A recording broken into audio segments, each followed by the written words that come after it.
11-3. Start going right now. Thank you.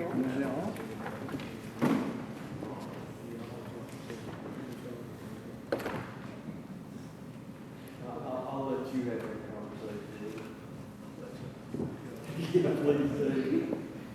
If he says anything, he says, oh, who you bring this up to, so it's a turn over and recommend we Yeah, do that. For my name, we can do this.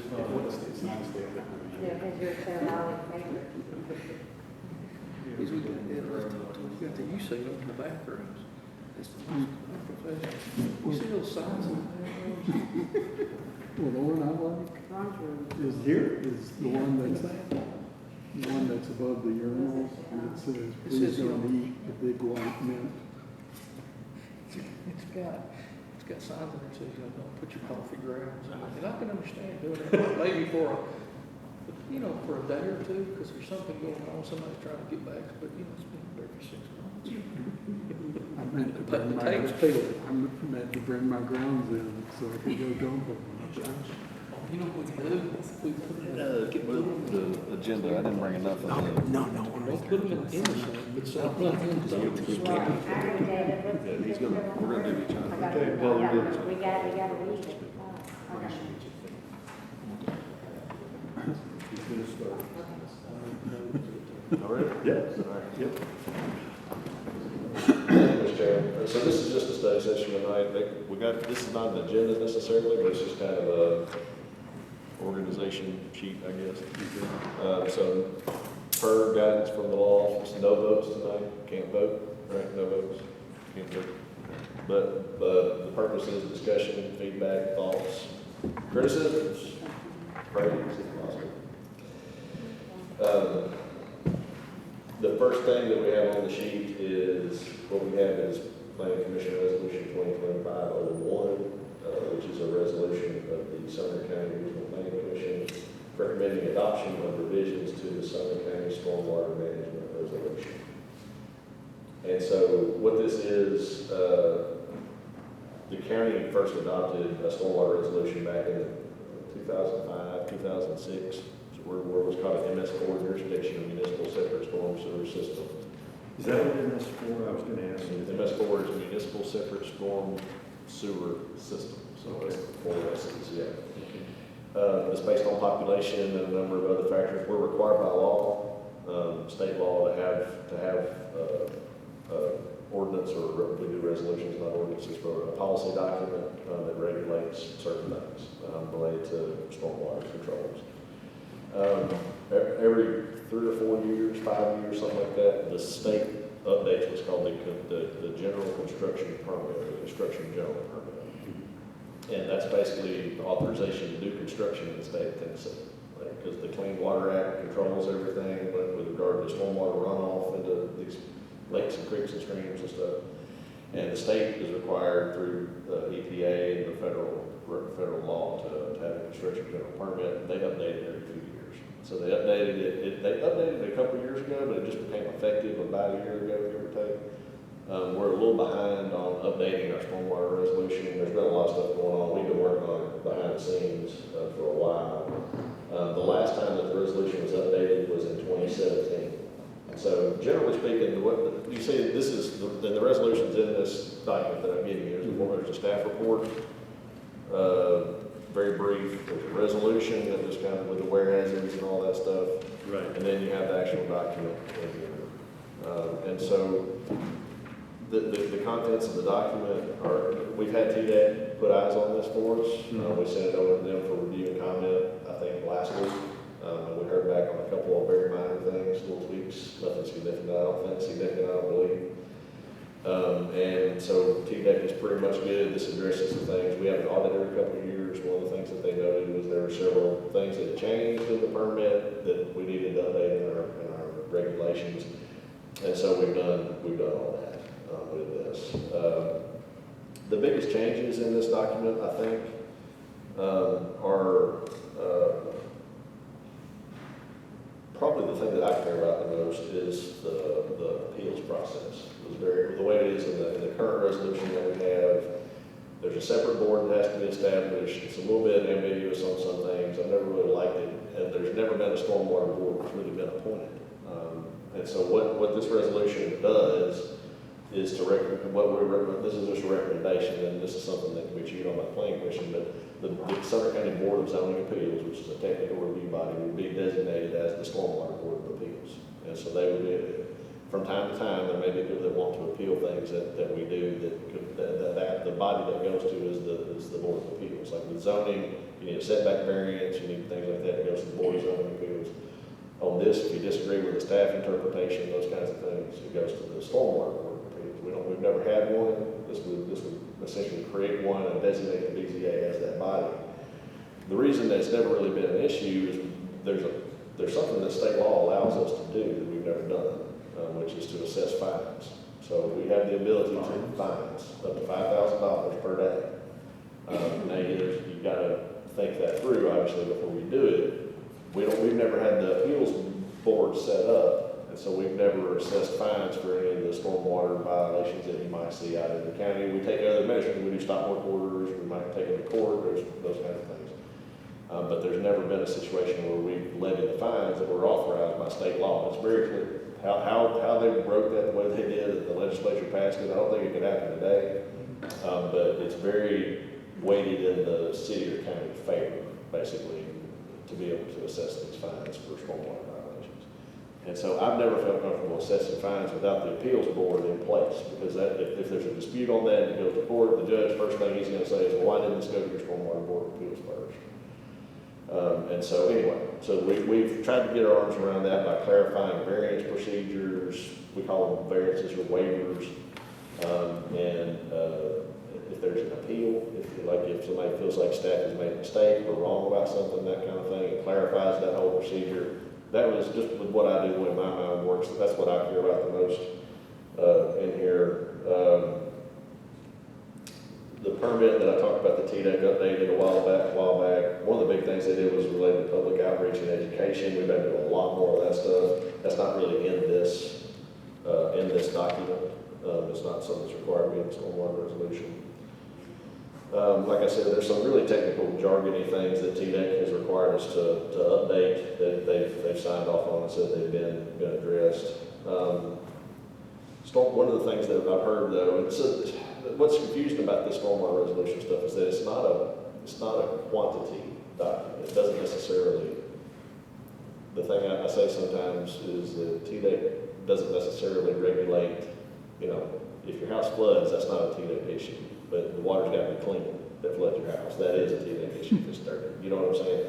And so it gets confusing because you hear stormwater resolution, you think, oh, well, this is a quantity thing. We're going to prevent flooding with this. That's not really where you do it. It's more in your zoning code, your flood, and we're going to talk about that. There's another resolution where we talk about flood issues and some things. There's a very good tweak we can make that has a big change there. But this is more water quality. But that said, we did put something in there. There's a section here on permanent stormwater controls, which is talking about detention basins and water quality basins and that kind of thing. And something that Mr. Belcher's talked about a good bit is when we have stormwater or we have subdivisions come through or whatever, site plans, whatever, and they have to show the pre and post, right? So pre is 10 cubic feet per second leaving, and the post is 9.9, and that's good enough. Well, I put some wording in here that says something to the effect that I think they have to reduce it by 10%. There has to be at least a 10% reduction. Period. Basically, it's just something that has to be effective, and they have to show it, and that means they have to make the pond a little bigger if they have to, in order to accommodate that. Now, I put some wiggle language in there because there might be situations where that can't be done or something like that, but in general, it's probably doable for them to be able to do it. So.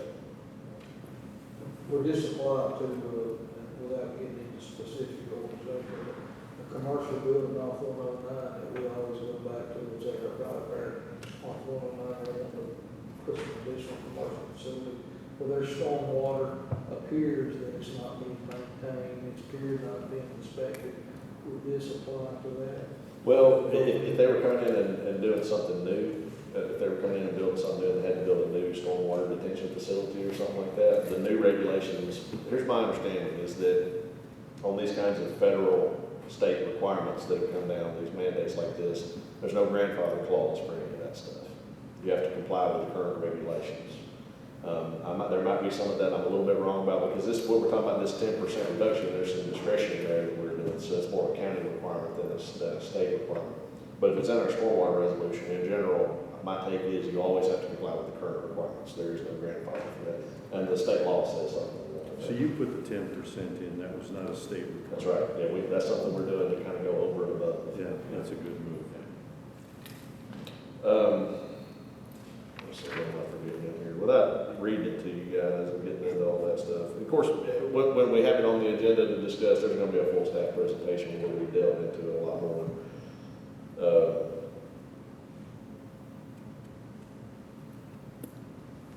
So the appeal stuff is there's some clarification on inspection procedures, when we turn things over to TDEC. Not necessarily turn it over to TDEC, but we let TDEC know.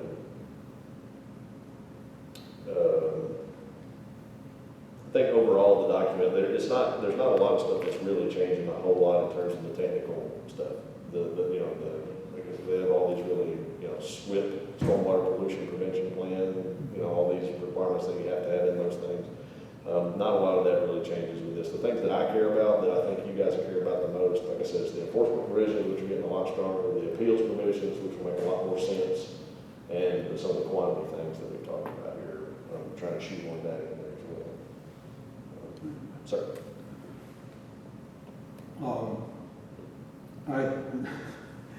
I'll say this, but then I'm going to back up on it. I have several questions, but in the interest of time, and especially since my colleagues, some of them are having to leave, at a certain time, I just want to ask a couple of things right now. You mentioned in several places about requiring topographical maps, but nowhere could I find in there that they have to designate the elevations on those topographical maps. And I would really appreciate it if you would add that in there so that when we get a map and we look at it, we don't know whether it's going uphill or downhill, because a lot of times they don't have the elevations designated. I got you. I understand. Yeah. So,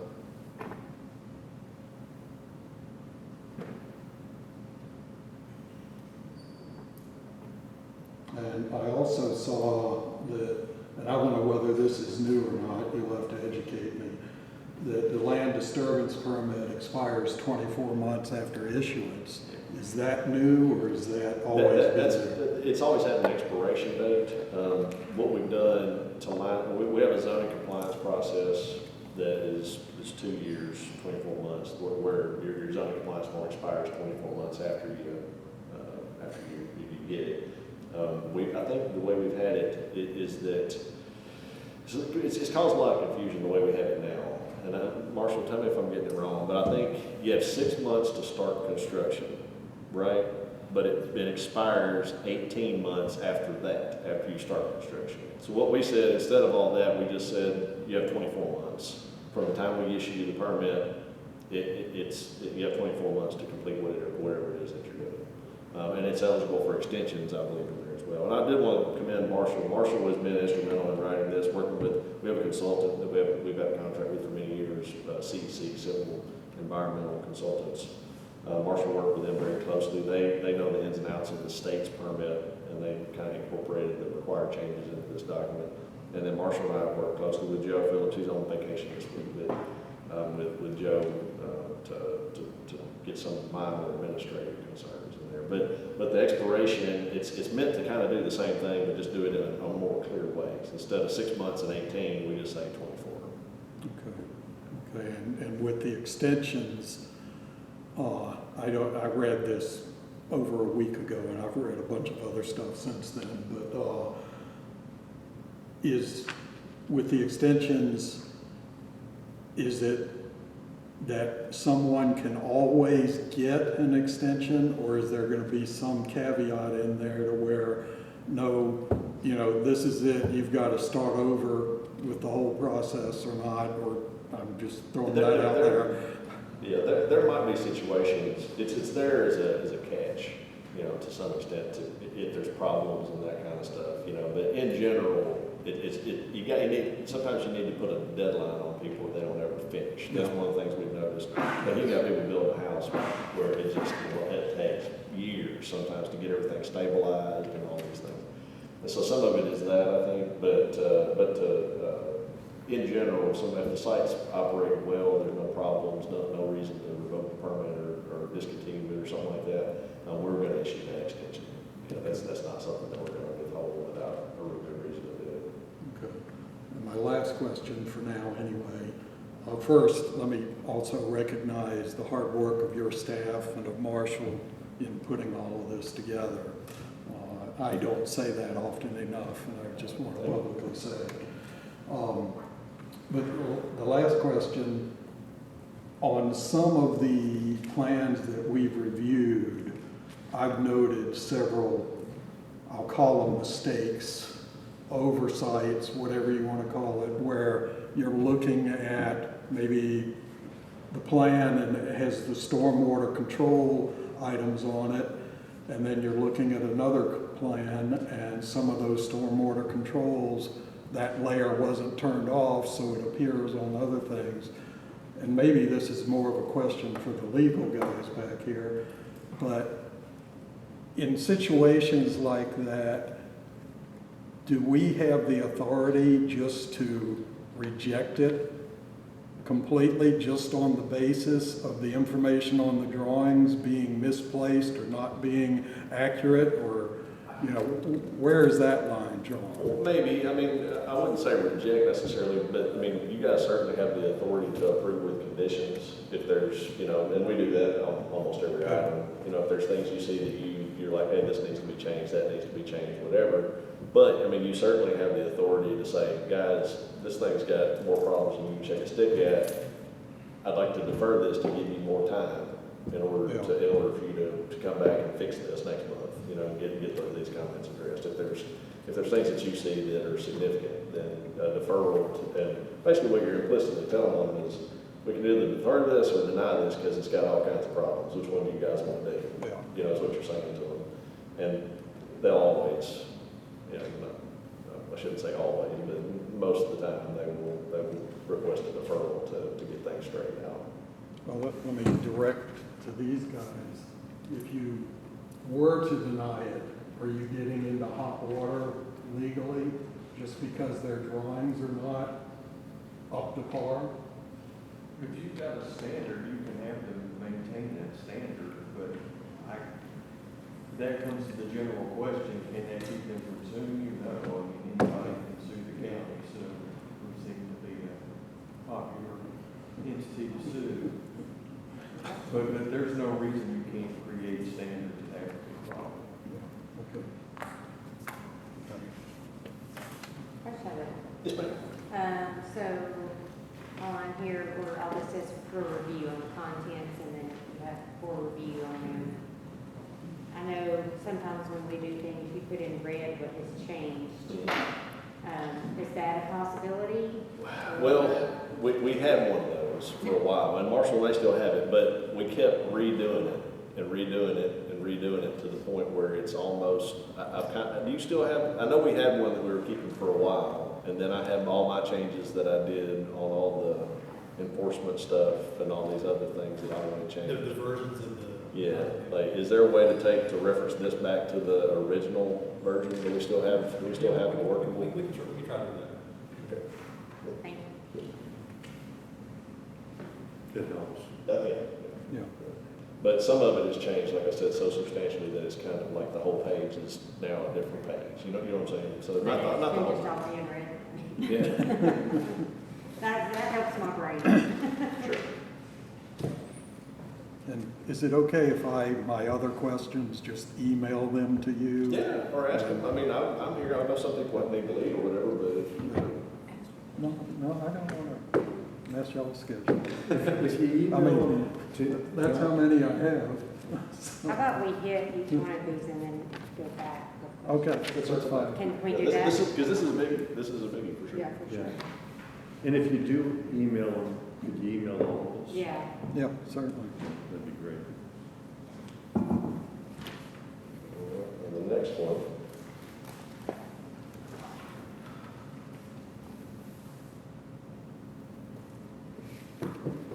Is one we discussed a few times before, the short-term rental units.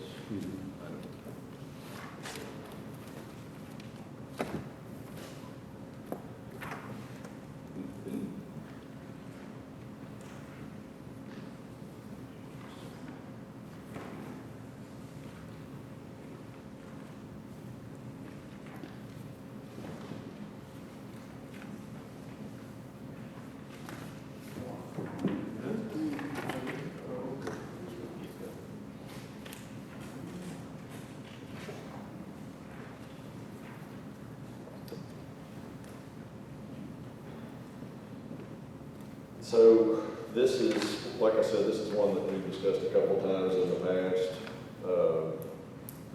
Initiated, Commissioner Van Harris had approached the Planning Commission and has approached me previously about looking at conducting some kind of policy revisions related to short-term rentals. Right now, the county doesn't necessarily regulate them except in the context of accessory dwelling units, mother-in-law suites.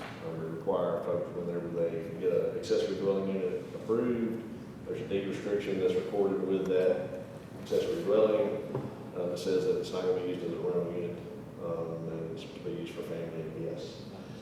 That's it. We don't have anything else in our zoning code. I was under the impression that there really wasn't any other counties similar to us that regulated short-term rentals. It was brought to my attention by Commissioner Harris that Williamson County doesn't regulate them. Rutherford County doesn't regulate them. Wilson County does. They've had a set of regulations on the books for a while, regulating short-term rentals. And so what this resolution does really is to take what Wilson County has on the books and transpose it into our zoning code. That's what it does. And so what it would do, it establishes a permitting and renewal process that requires them to go before the County Board of Zoning Appeals, and then to be renewed either annually or semi-annually after that. It imposes a caretaker requirement. Again, these are all Wilson County requirements. Caretaker requirement requiring the caretaker to live on site or within 10 miles of the short-term rental facility, and requires a 24-hour contact information to be provided. It establishes a minimum lot size requirement of 2 acres for any short-term rental. Again, that's just what Wilson County has on the books. As part of the process, it would mandate notification to adjacent property owners as part of the permit application process, just like we do with all other special exceptions that go to the Board of Zoning Appeals. Everybody around the property gets a certified letter. There's enforcement provisions that allows them to be renewed by the Board of Zoning Appeals and required in public hearing for renewal if written complaints have been received. So basically, if somebody has a complaint about a short-term rental, then they file it in writing to the planning office, and that would go to the Board of Zoning Appeals to be renewed. Requirement that viable sewer or septic be demonstrated, so it has to have a septic permit on file that can accommodate the number of persons staying there. And any existing short-term rentals by state law would be protected and would not be affected by these changes at all. So if you have a short-term rental today, these regulations would have no impact on you whatsoever. That's state law. There's nothing that we can do about that. Right. And then there's a cost recovery through permit fees and annual renewal. I have it in the staff report, a limited cost recovery. I don't think this is going to be something that would be set up the way that it's proposed to pay for itself. There will be a significant staff impact with this, like I've talked about. That's been the concern I've had for a while. Is the staff impact would be substantial. I think we'd have to have a full-time employee in the planning office to do this, and I have something in the resolution to that effect that would call for funds to be appropriated for that purpose. Would we need a special vehicle for him too? Maybe. I think we have capacity with the vehicles.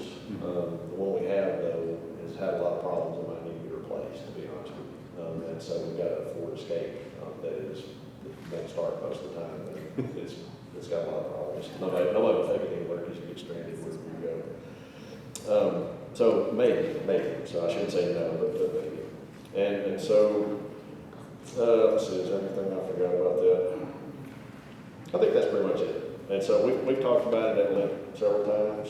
I've had some questions about, well, how do you decide what gets, a zoning change or zoning, how do you decide when something is going to be amended, that kind of thing. And I don't decide. But, and this has just been the practice since I've been with the county for 7 years.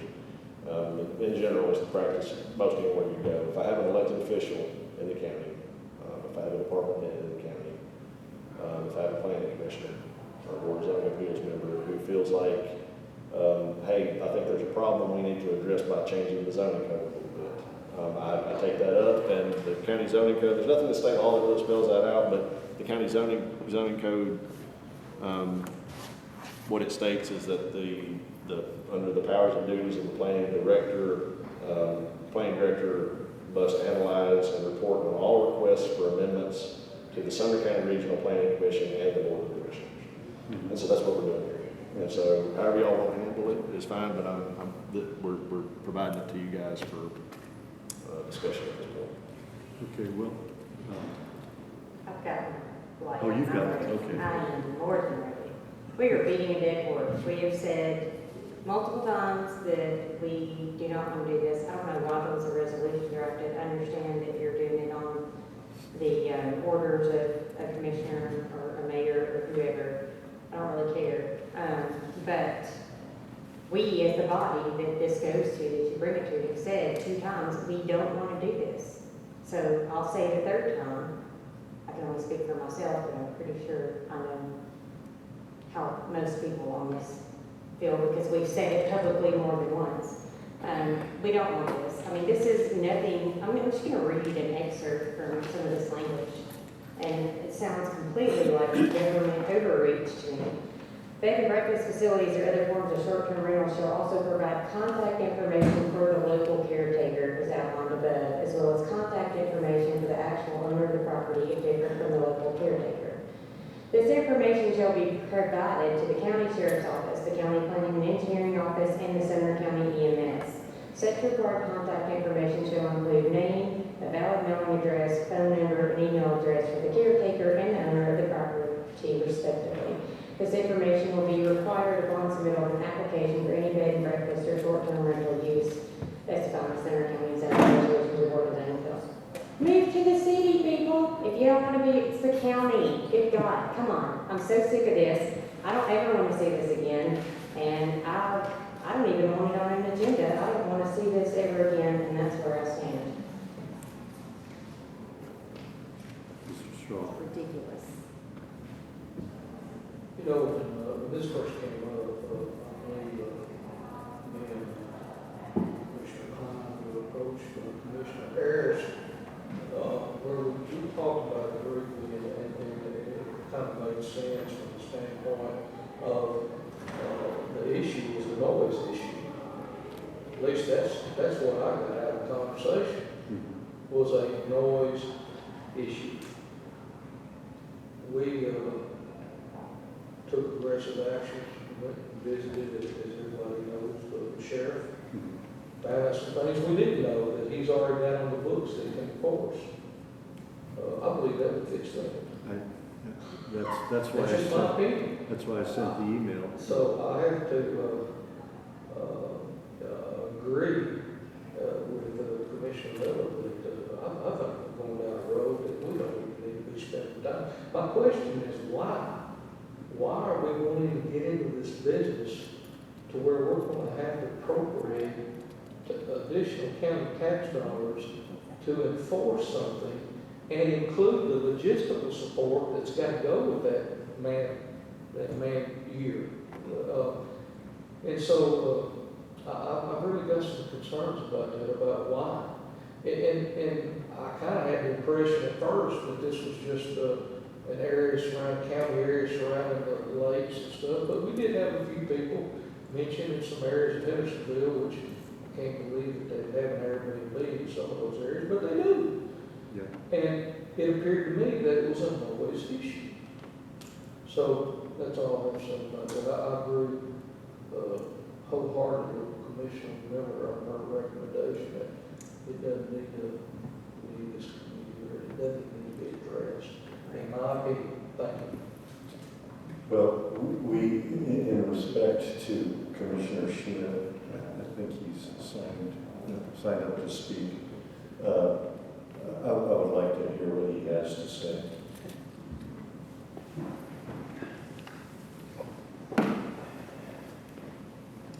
Thank you, Commissioner Bond, for allowing me to speak. It's more, I mean, I understand the noise issue, but it goes further than that. I can't speak for Commissioner Harris. I don't think he's here tonight, but he was here back in January, and there were concerns of drunken behavior, residents running around nude, just really being rowdy, and it created an environment for young kids that was not really conducive. The area that I'm representing, I have a citizen that lives off of Hunts Lane and Forest Retreat Road, and it's really close to Mansker Farms. So Mansker Farms, if you're not familiar, is hundreds of homes with 300 new ones being constructed right now. So her concern among other residents in that area too of subdivisions is this has just grown into a bigger problem. It's manifesting itself from just one or two. Now we're looking at them in subdivisions. So you have a family subdivision, you got families out there, and your next door neighbor decides to run an Airbnb or whatnot. You've got not only the noise complaint, but you've got drug activity concerns, you've got, again, alcohol, and just cars all over the street. They can't get through to their homes. So it goes a lot further than just the noise. And I'll just say on record, and pardon me if I'm not pronouncing Mr. Issa's, I think I pronounced your name right. I believe it was you that stood, went forward and said, we need to brainstorm this and really try to come up with some solutions. So I do appreciate that. I didn't get the impression from him that this was a one and done, I'm not even going to consider it. I get it. We don't want to infringe on anybody's rights. Don't want to tell people what to do, but the citizens have asked me to step forward and see if there's at least some guidelines, something in place, because the example I want to give you is there was a house being rented out, and there was no local person to contact if there was an emergency. If that house, gosh forbid, people just destroyed it, just trashed it, who do we call? And we know we call law enforcement, but you've got out-of-town people, which is mass chaos. So they're really concerned. They're not looking to, put the boot on someone's rights, but they're looking for some kind of guidelines to say, hey, if you're going to operate one of these, here's what you've got to do. So I understand, there's some stuff in there I've read that I don't like either, but there's some stuff I do like. So I think if we can come up with, if y'all can come up with something that is least intrusive on a property owner's right, I think that would be appreciated by the citizens to at least, again, have some guidelines. Because right now it just seems like anything goes.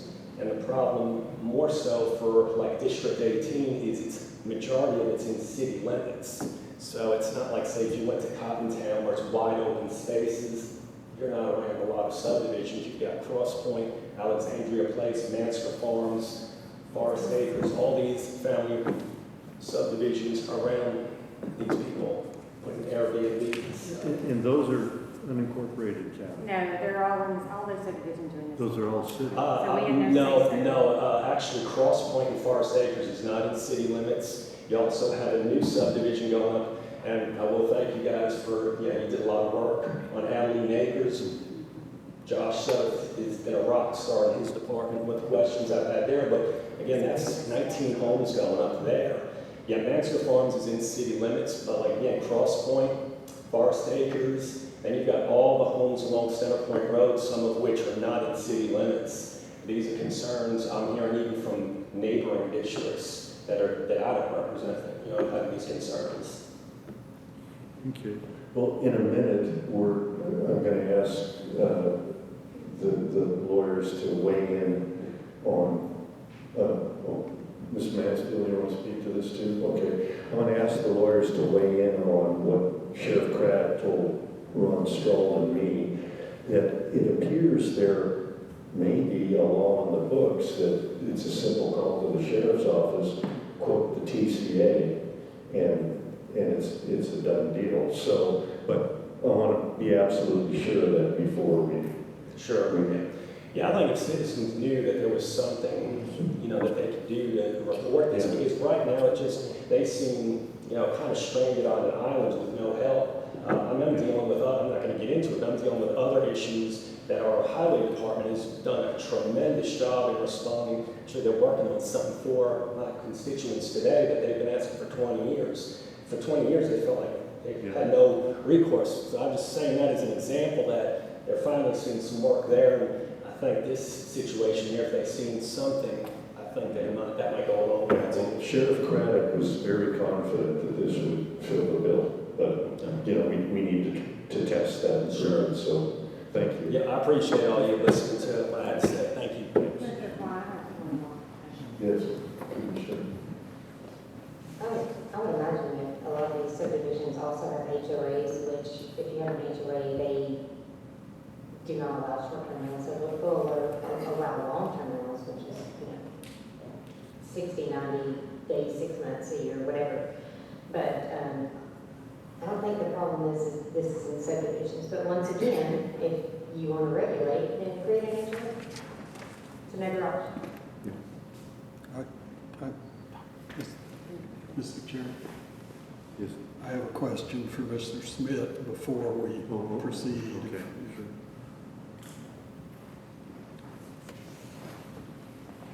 I'm just curious from your perspective how a resolution like this would solve the problems that you've seen. And once again, David and others are going to get into what their discussion with the sheriff a little bit later. But, you mentioned, if the house was burning down or something, who do you call?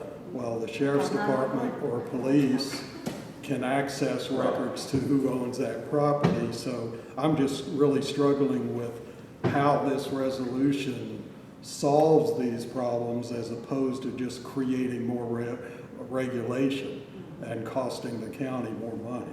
Well, I think really, if there was just a simple, now, as far as, they can call 911, I get it, but they're more or less worried that, if the house is left just in shambles, they want to call someone to let the owner know that something's going on, in addition to law enforcement, to kind of know who's coming in and going out of the house. Now, again, some of this may not be necessary. Mr. Klein had said something about Sheriff Craddock. I think if there was an established number, it's already here, that, we could just communicate to citizens, hey, if you have a problem, here's where you need to go. I'm dealing with this with blasting right now. Again, Josh Sutton and his department has given me a lot of information where citizens can go for that. As far as HOAs, they could get an HOA, but a lot of these concerns are coming out of county residents, not city. A lot of it's county, like Cross Point and Forest Acres. They don't even want them in their area. So, you can't regulate that. In fairness, homeowners association can make any rules they want. Sure, yeah. They can outlaw it,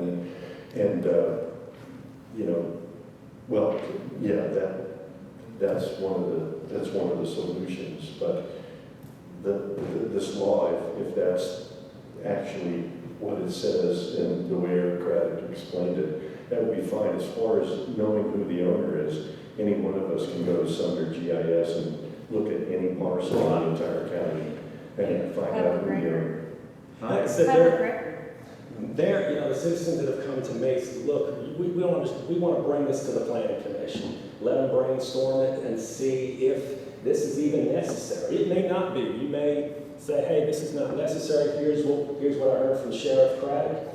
And we can communicate, I can communicate that to my constituents and say, look, planning commission did what you asked. They listened to your concerns.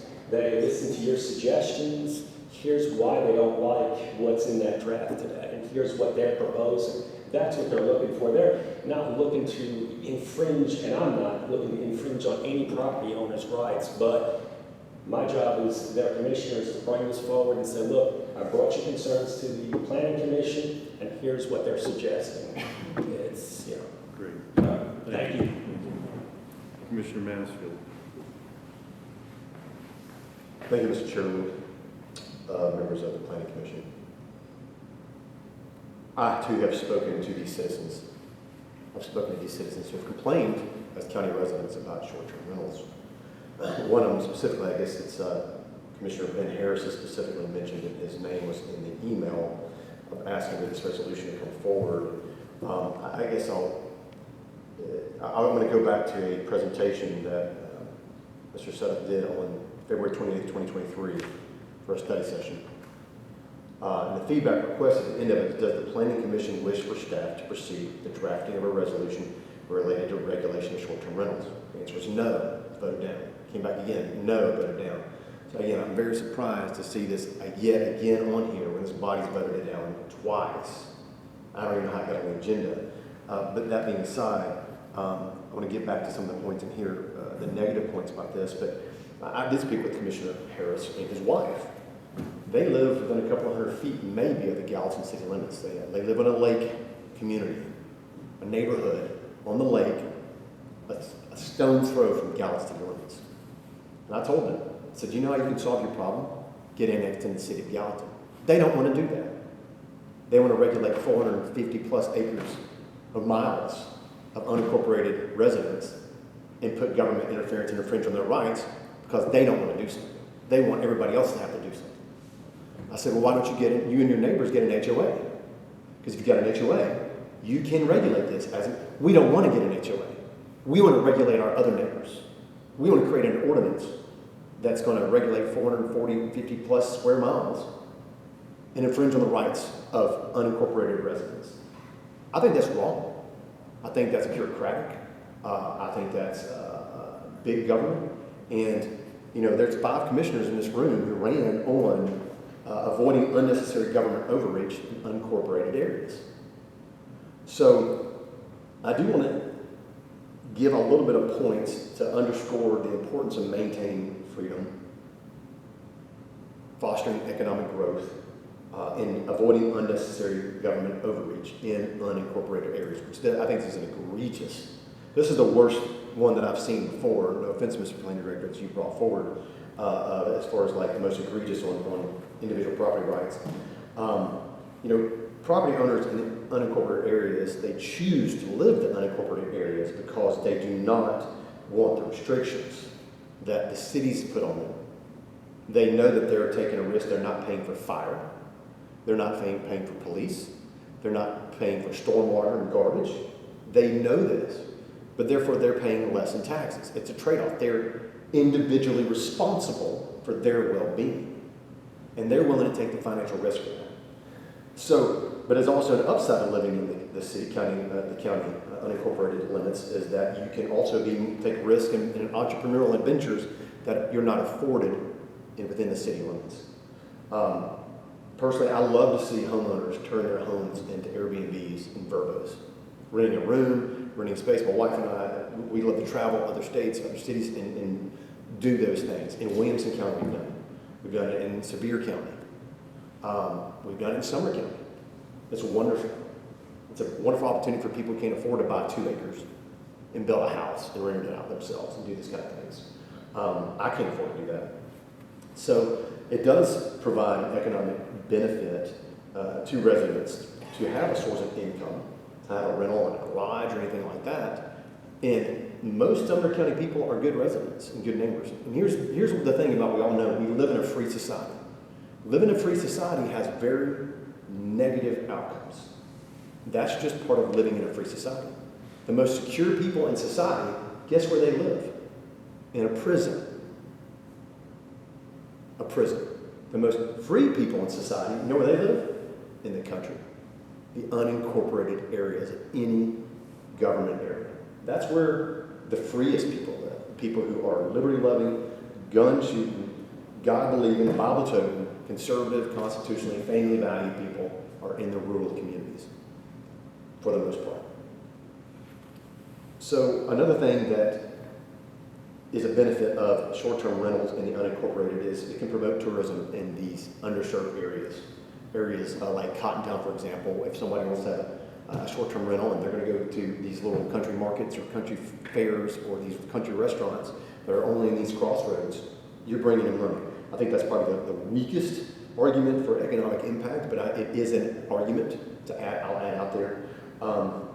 But one of the biggest things about short-term rentals is there's already what's called market self-regulation, which is through platforms like Airbnb and Vrbo, which prioritize guest reviews and owner accountability as part of the process. These systems create incentives for property owners to maintain quality and adhere to community norms without the need for government oversight. So these things are self-regulating. Another thing is a detriment are the administrative enforcement cost. Obviously, I was shocked to see here $85,000 for a full-time employee, and probably is not going to satisfy the need. You're talking about multiple employees, and that's one thing that was in this proposal from a couple of years back is of the cost and the mechanism to do that and the regulations for that.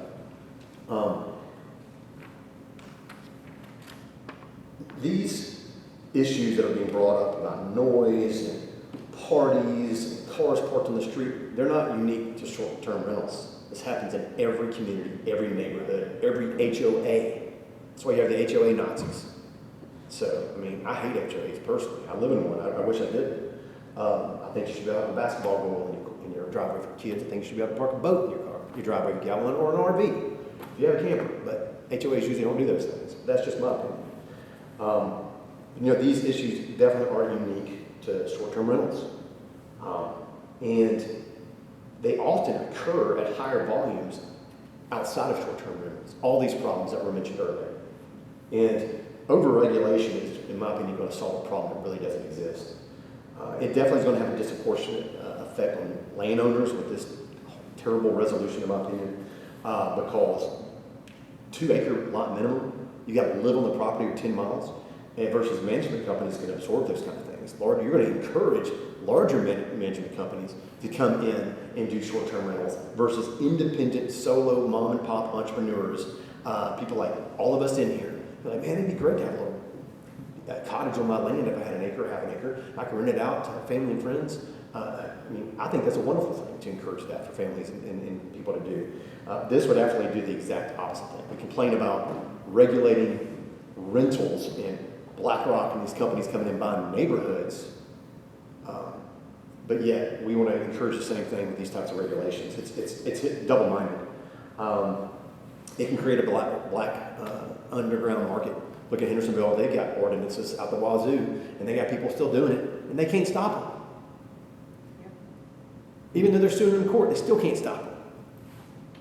So I believe that local solutions are better than countywide mandates, meaning we've already mentioned the two things tonight, as we mentioned. HOAs, you can absolutely enforce rentals. Getting annexed into the city limits, you can absolutely go into the city. If you want to, and all these people are close to the city limits. And all these neighborhoods, if they get an HOA, they can already do it. This is a solution trying to find a problem that doesn't exist, because there are means to do it. And so those local solutions are way better. I'll give an example of noise ordinance. It's just one thing that was mentioned in this study, and we can't even enforce a noise ordinance. And this was brought up a couple years ago in my first term of the commission. Mo Taylor actually just brought it forward on behalf of the citizen. He was against it. And then our law director at the time says there's nothing the county can do about noise ordinances. But this lady was a Yankee, I'll say for lack of better terms. I was born and raised in Sumner County, so I'm not a Yankee. My great-great-grandfathers both fought the Civil War from Florida and Georgia, so I'm pretty southern roots. People wanted to have a noise ordinance because they didn't like people shooting guns and fireworks and riding their four-wheelers and running their chainsaws. Well, that's what a noise ordinance would do, is restrict people from doing everyday life in the county. And that's part of what you'd be looking to do here. You're talking about a noise ordinance. There is a solution to that. I'm going to get to it and read that statute you talked about, Mr. Fines. I've researched that as well. I'll give you another example in Victoria Place, which used to be my district right next to Beach High School. It's a neighborhood and unincorporated, right next to the beach. People were calling, complaining they wanted a noise ordinance passed in the county because they had a home, a rental home, people playing loud music or whatever on the weekends. And my answer to them was pretty simple. It's like, no, I would be adamantly opposed for a noise ordinance because you basically railroad everybody in the county. Oh, but why don't you, do you have an HOA? Like, no. Well, then all you have to do is form an HOA. We don't want to form an HOA. It really comes down to selfishness. It's what, I don't want to do this to restrict myself, but I want to restrict everybody else. And quite frankly, I'm just starting to get pissed off at this coming back and people's trying to restrict what people do in their county property. I don't think the county should be telling somebody they got to move a junk car. It's none of my business. It's none of the neighbor's business if somebody's got a house and they got their weed and grass growing high, or if it's falling apart. That's not anybody's business except for the homeowners. It's not your business. It's not my business. It's not Mrs. Kravitz's, the nosy neighbor's business from Bewitched. That's like what that is a bunch of tattletales, a bunch of Karens running around trying to regulate what you do on your property. It's got to stop. It's got to stop, especially in Sumner County. If we call ourselves a red Republican county, this overreach is unprecedented.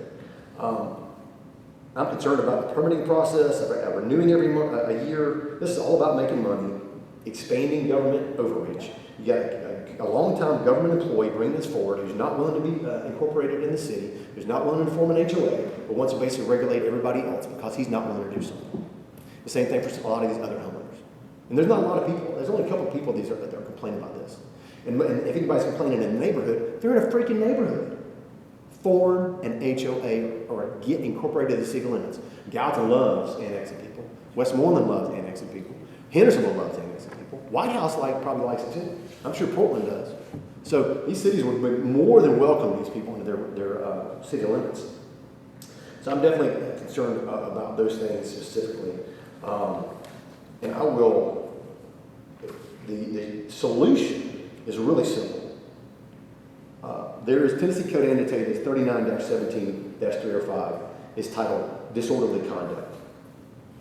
And this is especially for people who have noise or disruptive behaviors. For kids running down the street naked, that's called disorderly conduct. You don't need to regulate short-term rentals because some stupid kid is running down the street naked on drugs. That's a sheriff problem or a city cop problem. And there are laws to enforce those things. So I'm going to read Part B, but Part A, B says, a person who violates this section, who makes unreasonable noise that prevents others from carrying on lawful activities, is basically a person who commits an offense who in a public place with an intent to cause public annoyance or harm is a person who violates this section and makes unreasonable noise that prevents others from carrying on lawful activities. And the sheriff's office understanding of that interpretation, I've been told, is that lawful activities in the Section B of Tennessee Code annotated 39-17-305 refers to a person's normal routines. That's a lawful activity, like working during the day or sleeping at night. So if a short-term rental is throwing a party, or you got kids running around them naked and they're on drugs and high and strung out on meth and crack and whatever else, and that's loud enough to keep a working family from sleeping, that falls under this law. And in that case, all the citizens need to do is call the sheriff. Now, Commissioner Smith's right, it'd be great for us to inform the public. Here's the code, tell the sheriff. I don't see why the sheriff's deputy wouldn't already know this code, so I think that's lack of training if they didn't. If this exists, that would be on the sheriff to train his deputies if they don't know this, because they should. I think this is very simple to memorize and know. But there's definitely no need for us to keep revisiting this in the Planning Commission where there's already a legal remedy available, and that's TCA 39-17-305. So I know this is not a voting issue, but this should not be on your Planning Commission next month because it's been voted down twice. It is unnecessary and a gross overreach of government on citizens in unincorporated areas when there are solutions. Ask yourself to be annexed, form an HOA with your neighbors, only people talking about these neighborhoods, or call the sheriff. The law exists. So thank you for rejecting this. I have a lot of citizens who are not happy about this. They reached out to me in my district, and I do have a large portion that's unincorporated, especially my old district used to be mostly unincorporated before it got shrunk down in half. Citizens do not want the government telling them what they can do on their own property. Thank you. Thank you, Commissioner. Go ahead. So, not to mention the $85,000 per employee, probably a vehicle. I'm sure that's going to grow because no department starts off with one employee and doesn't end up with a gazillion. And then the other thing is My department county. my department has 3 months. 5 years ago. Dr. Duke, okay? But Others aren't quite so conservative. That's one of the issues. The other issue is this is just gonna open up the county to more lawsuits. And the point being, the person that's asking for this, the Airbnb that's buying it's gonna be grandfathered in, so it wouldn't even affect change for that. And that's my point. So I'm opposed. I know, I had something, my mind got to turning as we were talking here. All right, so what I'm hearing from the group is that there's not a lot of interest in proceeding with regulation on Airbnbs. Correct? All right. So, like I mentioned at the beginning, we do currently regulate them to at least some extent in terms of accessory dwelling units. We do. Okay. We do. And so that is an administratively heavy, and again, to Mr. Mansfield's point, it's a situation when you have somebody on their property with a new dwelling, essentially, that they're allowed to put on their property. We do have them record a deed restriction on the property saying they can't use it as a rental, as they often want to do. But probably, it's not an exaggeration to say, in the last year, there's probably been at least 100 people we've told that they can't do an Airbnb in their accessory dwelling unit that they want to put on a lot. I think that's a pretty safe assumption. And so, would there be an interest? We assist these people with the preparation of these deed restrictions, getting them recorded with the register of deeds, fighting with them about it for weeks at a time because they really don't want to do it, that kind of thing. Is there an interest in this body? If there's no interest in doing Airbnbs, that's great. Is there a possibility of us bringing something to you guys to do away with the regulations we have on Airbnbs now, which is in the context of the short-term rental units? I'm sorry, of the accessory dwelling units and allowing all these accessory dwelling units that we have in the county to be utilized as short-term rentals. Because that would be, administratively, from the staff perspective, that would be a great thing to do. As a neighbor situation, maybe not, but that's something that on our end is something, we understand why it's in the regulations, most places do that kind of thing. But if there's an interest in getting rid of that particularly onerous portion of the accessory dwelling unit process, it would be from the staff perspective, it would make things a lot easier. But what it would do is it would open up every single lot in the entire county would be allowed to put it's the county. an accessory dwelling unit with an Airbnb on it. So just so everybody understands that. Yes, sir, Mr. Richardson. Just a couple comments. I'm not married to either idea, doing it or not doing it. I'm trying to stay open-minded with this here. I thought a big part of the conversation initially when we all met was accountability to the owners who were absent. I thought that was a reason that we were exploring it and moving forward. I could be wrong, maybe they referred to conversations that went the other direction. That's one thing. I thought that was part of it, was being able to hold those absent owners accountable if they just continue to rent to, hey, I know there are going to be 25 people in this 2-bedroom house. That's going to cause a problem. They're going to have a wild party or whatever. I understand there are laws on the books. The other thing that we keep talking about is the cost. If there's an additional staff member which may be in the department to manage that kind of thing, okay, I understand the concern of cost. What is the cost of not doing anything, allowing this to grow out of control? What's the cost of the sheriff's department? Do we need more deputies now to monitor these? Because when we had the opportunity before, it was a huge problem. I understand it might not be a huge problem at the moment, but we chose not to do it, to act on it. And now we're in a situation where it's grown out of control. What is the potential impact of those kinds of situations? Is something that's bouncing around in my head as we're talking about. I hear about the infringement. I understand that as well. That's always a big concern. We don't want to infringe upon people's rights. That is a big reason why we moved to the county. But also, you move out to the county for that silence, and then your neighbor does something grossly irresponsible. Now you're on the hook. Because I moved out there for quiet. I moved out there for peace. Are we selling our county? That's another thing I'm thinking. Hey, yeah, these people are making money. It's good. They're making profit. But what does that do to your neighbors, right? We're not talking about owners who are just irresponsible and call the police. We're talking about allowing people from outside of this community to come in and essentially have their way with the county. They're just going to go and tear up your neighborhood and then leave. And yeah, okay, we can call the sheriff. We can call the sheriff on anybody for anything, sure. But I don't think scrapping the entire thing is a great idea. But I think there is some overreach within this. That's just my kind of input on this. Again, we're bringing people from outside of our community into our community. What kind of protections are we affording our residents other than, yeah, call the sheriff's department?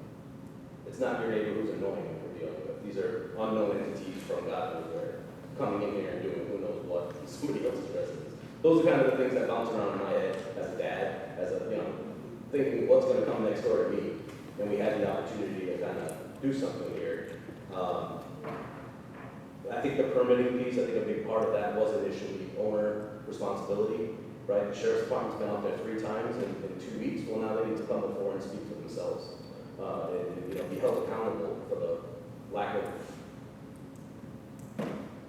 responsibility again, the lack of responsibility that they took and allowing whoever to rent this place purely for profit. We talk a lot about that, the restrictions again and what's reasonable restrictions and not, and everybody should go through everything, but then we talk about wanting one house on every 5 acres. Well, that's a restriction to the resident, is it not? We talk about these shipping containers in people's yards. That's a restriction. So there's a lot of things. It seems to be when it's convenient, we want to talk about restrictions on residents, but other times I think we don't think about it when we get wrapped up in the emotional context of particular situations like this. So again, my personal opinion at this moment, based on everybody's input, is that maybe we take another look at it. If anybody has any appetite, if the whole body says no, we're not even interested, that's fine, so be it. But that's where my mind is at this moment, is we have an opportunity to do it now before it's a big problem and not put more onto the sheriff's department. I think it's worth looking at. And again, if we all say, hey, this is ridiculous, we're going to be talking about it, I'm overruled and we're out of it. But I just wanted to share that with the body. That's what I've been kind of mulling over in my head as I think about. Right, and that was definitely taken into account with the last conversation. This all did, the initial draft of this stuff that was put before the planning, to clarify one thing, there's not been any votes on this at all. The planning commission's never voted on anything related to short-term rentals because we've never discussed it in a meeting. Right, it's all in study sessions where we just kind of have discussion. But the initial draft borrowed the city of Gallatin's regulations, which were extremely restrictive and are restrictive. And they don't actually enforce, I don't think, the full extent of what's on the books there. They're very, very restrictive. I don't know the extent to which the codes office enforces all that.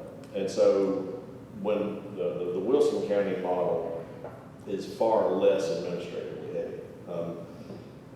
In terms of all the stuff that's going to be required of the Gallatin model, we were looking at probably the codes office is going to need additional staff. We were going to need additional staff, maybe the law office, I don't know. But the Wilson County model, it really revolves around kind of what you talked about, the notification, the having a caretaker close by, those kinds of things. That was some of the stuff that we talked about. I know we talked about putting a sign out in the yard, to let people know that it was a short-term rental, all those things. Yeah. And so that was the reason that it transitioned over to the Wilson County model is they've had it on the books for many years. They enforce it. It's a heavy lift, I'm sure, but it's something that they managed to do. I didn't think there's any way we can do the Gallatin model, and I don't know whether we can do the Wilson County model without additional assistance. And so, obviously, we've had those concerns for a while. Well, initially, all I was looking for was a remedy for the situation that Commissioner Harris talked about. So I would love to get the legal team's take on that law, if you could, Mr. Sidler or Mr. Weiner, or whoever, if anybody's done any research. I know I got this email out later than I wanted to, but I forgot about it yesterday with all the commission business we had going. So Erica Craddock felt very confident that this did everything it needed to do as far as some of the things that Commissioner Harris was talking about, the loud parties in the middle of the night. Do you have a take on that? I agree. These issues are not unique to short-term rentals. These are just living problems, and that's what this addresses. So, short-term rentals aside, the sheriff has the authority to enforce these laws, and I agree with his interpretation of it. I was a little miffed about when you call, cite the the statute to the deputy, I would assume that these are not uncommon occurrences that happen in the county, so they should know what they're doing. But if that requires further discussion with me and Sheriff Craddock, I'll be more than glad to do that. But this is very common for the sheriff's department to deal with, and this allows them to deal with it, whether it's short-term rental or not. This has nothing to do with that. It's just behavior in the public. And the second these people are running around naked, guess what? They've left their property. Now they're out in public. So that's a whole nother set of laws that are probably being broken. I'm just going off the examples I've heard here today. If they're drugged up, if they're drunk, I mean, there's stuff for that, and indecent exposure. We've got a whole litany of laws that are going to address this regardless of the status of ownership. Well, Ron, correct me if I'm wrong, but when we left there, I was of the impression from Eric Craddock that this would solve the problems, and that really the reference was if somebody is stopping you from carrying on your normal lifestyle, it was a reason to call, and all we needed to do was have the person cite the TCA, or that's kind of, that, I guess I maybe put those words in his mouth, but I said, how, if they called into the sheriff's station, how would they address it? And he said, well, use the TCA code as one, but what was it called? Disorderly conduct. Disorderly conduct, just use disorderly conduct. Go ahead. I believe Sheriff Craddock was clear and concise in his analysis and reasoning, and he was very confident based on the definition of what we talked to him about, that this specific law, Tennessee Code Update law, would help resolve that. I believe, as mentioned before, that education is a big part of it too. I think the PR of the sheriff making a visit upon a call and just letting the inhabitants of the property know that, hey, you can't do this. I think that would resolve a majority of the issues. Obviously, not everybody's going to get the message, but I believe Sheriff Craddock was clear and concise, and he was very confident in his reasoning on that. In addition to the accessory building units you mentioned about how much labor intensive, I would like to request we call it I used to call it a white paper in the military, just a synopsis of all the reasons why it was added, and you're doing it to begin with. I think this body needs to take a look at that, because there may be 30 reasons why, and 2 of them may be really important. It's, really, the ADU regulations for, restriction on revenues, that was added in, because we looked at most jurisdictions that did something similar. But it was also just the concerns y'all hear today. I mean, we do, not to wade off into the argument with you guys on this, but we do get calls about short-term rentals all the time. We get lots of questions about it. We get lots of people concerned about problems that they cause, but we get lots of calls from people who want to set one up. And so, with the ADUs, it was kind of a new concept in Sumner County to be able to put the mother-in-law suite there. It had been prohibited for 40 years, nearly 50 years. And when we created that, and that was added into the zoning code several years ago, one of the ways to kind of mitigate the impact on it was to prohibit those from being utilized, particularly for short-term rentals, because they tend to have an extraordinary impact on the neighborhood, because it's a commercial business in the middle of the neighborhood. But it's broader than that. It's not just ADUs; it's rentals in general. You can't rent it out. Basically, is what that says. That's a big stretch, to be honest with you. I think if somebody really wanted to challenge us on that, what we're relying on is that, well, hey, everybody else does that too. Rutherford County, Williamson County, other places require something similar, but it's not something that we have to do. We can remove that requirement altogether, take it out of the zoning code, and then you could put the mother-in-law suite in your garage or whatever and rent it out if you want to. It's something that would open that up for folks a lot more. Right now, it's got to be for the relative in general who lives there, your son or daughter or grandmother or aunt or whoever that's a relative that lives there.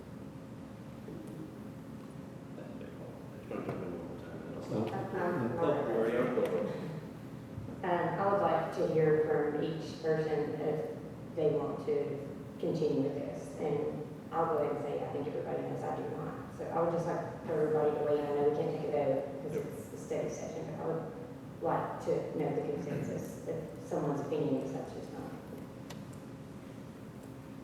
I'll try to.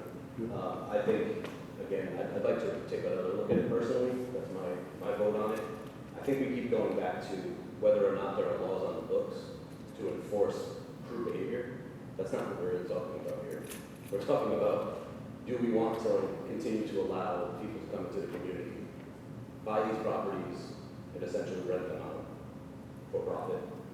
And do we want to let their neighbors have to deal with that? Again, we can go back and forth about it. I know it's I think you're but we're restricting the neighbor's rights as much as you'd be restricting that property owner's rights. And I don't think the people who really have a lot of these Airbnbs or a lot of these short-term rentals are people who live in that house and say, oh, I'm just happening to go on vacation this 1 week and I'm going to rent my house while I'm gone. These are people who are doing it as a business, which means whoever's living there is not stuck with that problem. So my opinion is I think it's worth taking another look at. I'll yield to everybody else. Well, I think we all probably have some sympathy or empathy for the neighbors who are having these issues, because nobody wants to live by anything like that, and none of us do, and that's really the truth. But when it comes down to it, we cannot police who buys property, and we can't. They can come and buy whatever that they want. I mean, we can to some degree have them, behave as individuals that obey the laws and have decent behavior and all of those kind of things. But we all live in the county for a reason and for not all of those restrictions. And so I've said it from the very beginning, I wouldn't support anything that would, anything like this. I want to be able to shoot my gun, and that's what I want to do. And I think there's a lot of things that go with this that we would be open in a box for that we may not want to do. Not including taxpayer money. That's a lot of money, and we did say we were going to be good stewards of that and spend that wisely. And I'm just not sure, because we could have this person, but they still may or may not be able to enforce it all, and then that's kind of a waste of money. And a new car if the other one's broke. And everybody that has one right now, that's the It's one and thing. and so that solves a zero of those people's problems. That is literally zero. So that's kind of where I'm at. Mr. Strong? I believe we're trying to be better served than other resolutions. I think I've said it enough already. I tend to support some of the commissioners' earlier comments today that we need to move. I believe that TCA law on the books, the sheriff Crowley said good work. I have full confidence that he's correct. Thank you. Mr. Dillon?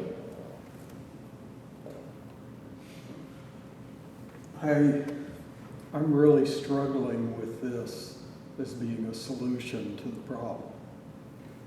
As many have already mentioned, we already have laws on the books to address most everything, if not everything, that is centered on the complaints. And I don't see a practical way of doing this, if there even was a way to do it. But if there were short-term rentals that were consistently a problem, if there was some restriction that we could put on Vrbo or Airbnb to where, guys, you're not enforcing your regulations on this, this is a consistent problem, I could maybe get behind that, but I don't see this as being a solution to the problem. I think, this is just additional regulation, or let me put it this way. It's like making more laws that are more specific, that don't need to be, to enforce, to shut down irreverent activity, on the properties. So I don't see this as being a solution. I just see this as more regulation. I'm with you. I'm satisfied that Mr. Harris, or Commissioner Harris has a remedy, and I believe that Commissioner Mansfield is right. Most of this is about noise. And if noise is disruptive, we have a remedy in that TCA. And I just wanted to say something to Mr. Issa's statement about rentals. We have thousands of houses in the county right now that are rented long-term. I don't really see a discrimination point between short-term rental and long-term rental. And as far as the ADU jobs that you were talking about, I would like to see what our regs are. You can tell me what they are in the zoning code or whatever, because, you know, if we have an ADU and a family decides to rent it to a friend or somebody they don't even know, we probably wouldn't know about that. And so I don't know that it's worth you spending your time trying to police it if it's taking that much time out of the office. Because rentals exist. I mean, there are dozens of companies that have hundreds of houses in the county. Progress, real estate, something like that is just one of them. There are many, many organizations that have thousands of rentals, and so rentals are rentals, whether they're short-term or long-term. I don't see the difference. We have a remedy with the Sheriff's Department. Sheriff Craddock stated it, Mr. Sittler has stated it. I think we should move on. I really do. Okay, so what I've heard is we're driving this, but y'all are okay with me bringing forward some language to do away with the regulations on short-term rentals that we do have, basically for the ADUs and that kind of thing, right? Is that okay? Okay.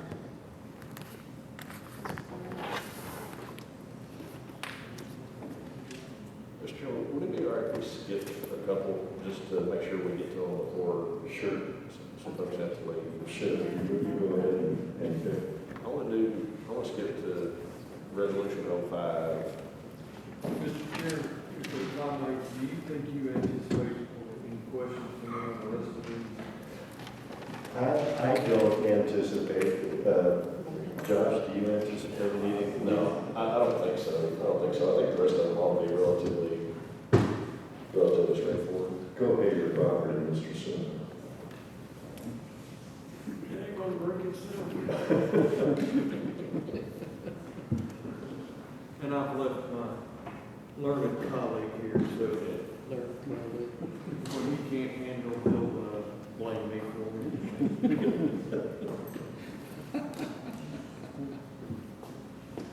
Think almost nothing of it. I can tell you really hate to leave. So this one, I want to skip to this one because this is the one, and these are all very important to me. They're all very important to everybody. This is one, to be honest with you, that I care about the most. And so what this is this is one that directly affects life safety.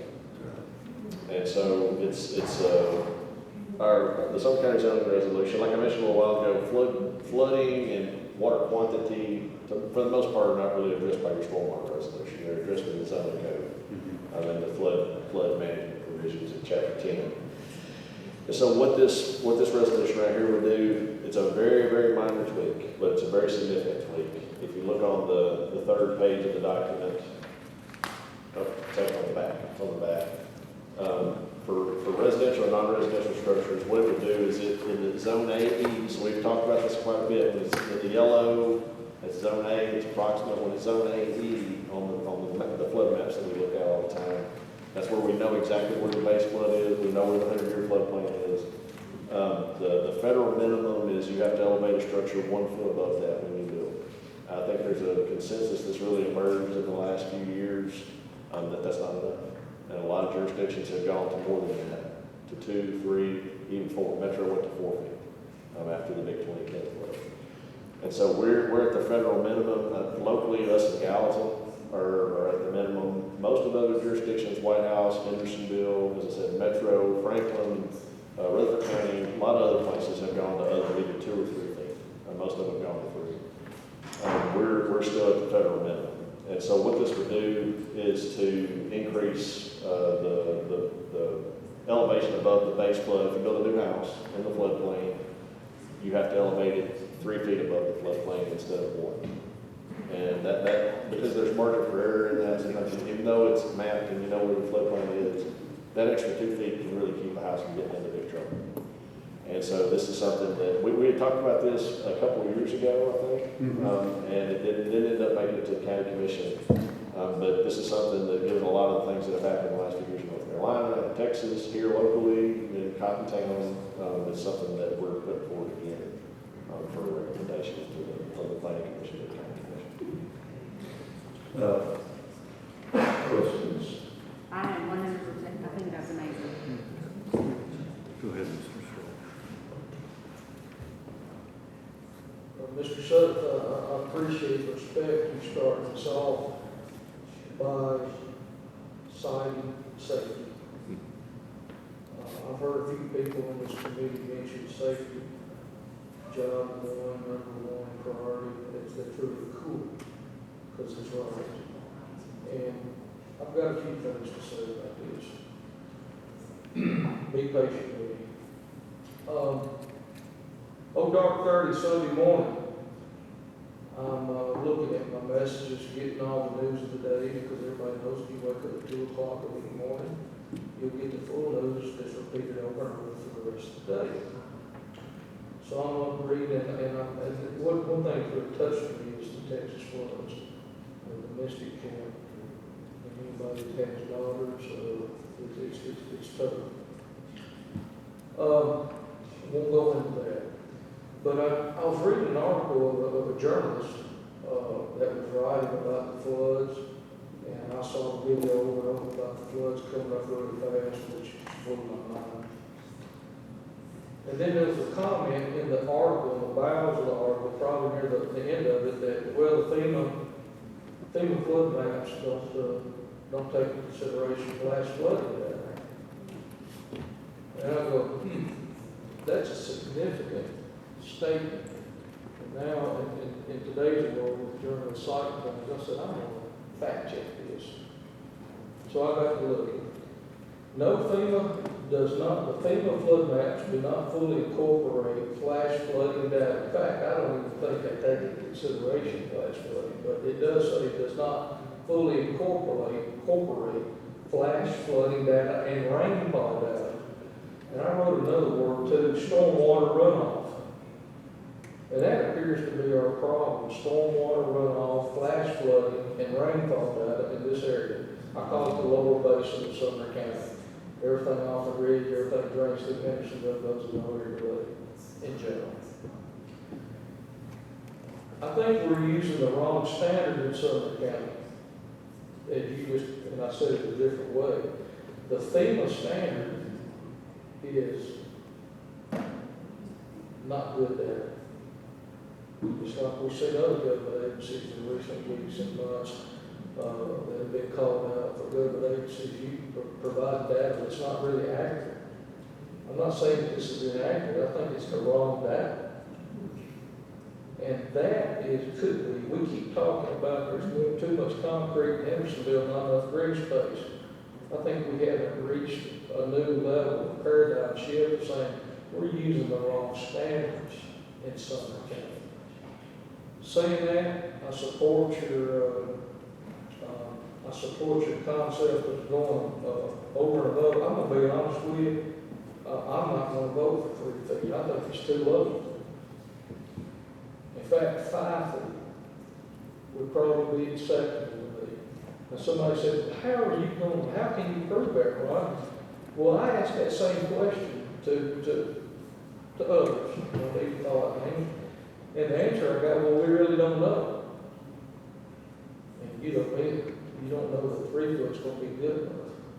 Right. Well, right. So, and with FEMA, with the 1 foot, the way to think about what it is, and FEMA will kind of take it this, and they have in the wake of that Texas flood, is that the flood maps don't predict flooding. It's kind of crazy. It's crazy to think, but that's really what they say. What the flood maps are there for, from the federal government's perspective, is mitigation of risk for them. But basically, it's to establish, it's for the flood insurance program, that's why they have it, you know? And so, that's the level that they put it at, is 1 foot. Would you risk your life on that? You know, it's kind of what you're asking people to some extent, you know? Well, let me further explain on this. As I read this article, I got to reading that, it just so happens, because you can relate how it's like this in Sumner County. We have flood maps that's produced. And then we look at a couple, somewhere in the Chapel Island area, just look at, the properties in there. I don't want to call out a specific property, because I don't want to call them out for negative press. But I'm saying the properties on Chapel Island, Long Pike area, the intersection. When you look at that, it so happens some of the floodplain lines have been changed over the last few years. It's amazing. FEMA approved it, FEMA approved it. Well, that same thing happened in Texas. And they took buildings, girls' cabins, where girls' cabins were being built, were built, and to be built. They took those places off the FEMA flooding, so probably insurance costs, liability. I got that. I think we've got the same thing more than just in Texas. I'm telling you. And I think we need that. It needs to bring a red flag to this committee. Every time we look at floodplain data, we see sharp 90-degree turns. We see sharp boxes and triangles, because that's not how water flows, So that's, I'm telling you, we need to be looking, in my opinion, I think we need to go a lot further than this. I think this is just a start. But Well, I'm kind of glad you said that, because one of the things that we've been kicking around, Marshall and I've been talking about this for a while, is, of course, we're working on the comp plan update. And we've got, we'll be getting underway with some mapping and that kind of thing here before too long. That'll take it to the next phase and get that draft before you guys. But one of the things that Marshall and I have talked about for a while is two different overlays. One of them is for steep slopes. Create some kind of steep slope overlay for Sumner County where if you're over 25% slope, whatever it might be, it's essentially, it's a zoning district of its own. It's off limits. Something similar can be done for the floodplain. The floodplain, that would be a momentous decision, basically. I think it needs to be in the comp plan and then put in the zoning code. But what that would be is essentially there's a flood, I don't know what you want to call it, but there's a floodplain overlay that prohibits development within the floodplain. You just can't do things in the floodplain. And so that would be, that's the maximalist approach to this, but it might be where we're getting to with all the flooding. every time a property is developed, it needs to be added to that mapping, because stormwater runoff affects somewhere else. We failed, being, I'm counting myself, we failed to look past the property borders of a plan. We need to be looking north, south, east, and west, mile, 2 miles, and see what the secondary and tertiary effects of that property. Because water is going to flow downstream eventually. How long is it going to be held? How is it going to affect people upstream, downstream? We're seeing this, there's people sitting here tonight that property has been affected by development from other properties. The property they live in was probably done correct. But the property somewhere else, in effect, secondary and tertiary effects, has caused problems. And that's the reason I'm saying that this needs to be a more complex mapping than just looking at a flood. And I know y'all are doing more than that. That's one thing, the county commission in this budget that's up for adoption on the 28th, there's going to be more done related to flooding than has been done maybe ever, I think. And as far as mapping, producing new flood maps, removing structures out of the floodplain, and working toward doing those kinds of things. There's a lot of stuff that's coming down. And added to the 2050 comprehensive plan, to where there's going to be designated areas. We all know it's going to be a no-building. It's no-go. It's called no-go development. Because all you got to do is go down the road, and I'll hush you in a second. Alexander Lane. In the 50s and 60s, we put a bridge across that creek. all the way on my property, parallel to my property. That road should have never been put there, that was a long time ago. To do it, just had it repaired, one of the culverts, because of continual flooding. The road to be properly elevated would have to be lifted at least 8 feet. You have to get. Can you imagine the money? The approaches have to come out. It's ridiculous. But isn't it amazing, and I'll help you, isn't it amazing, all our bridges just happen to barely make it over our flash flooding, but our roads and our properties that we're approving in the county are getting flooded. I think the standards for our bridges in the county use different data. Because why are they 98% correct? So I'm going to say thank you. Commissioner Miller. I just have another couple questions. Well, one's a statement. Thank you for this. The life safety issue is definitely something that I am attuned to, and I have lots of complaints. So with that, I know we talked about the Edward Cotton stuff, and I know that there was some money in the budget to do that. So I'm going to officially ask for a flood study for that area if we can get that going. And then You're talking about where we, yes. what we're at Martin Road, that area? Martin Lane, yeah. Martin Lane. And then my second question is, so I know it says 1 foot, you're talking about going to 3 feet. I have a family member that actually built a home in a floodplain, and they were required to do a full basement. So, and that was back in the 80s, so it may have been different requirements back then. But I know that they had to have a full basement, like not just build it up. They were required to build it up and do a full basement, and let me tell you, it floods all the time. So my question is, just a quick synopsis of A, how do you build it up? B, why were they required to have a basement, like kind of the difference there?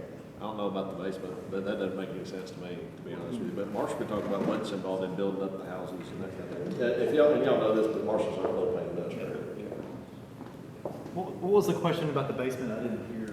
They were required to, they're in a flood plain, and they were required to actually do a basement on their home back in the 80s.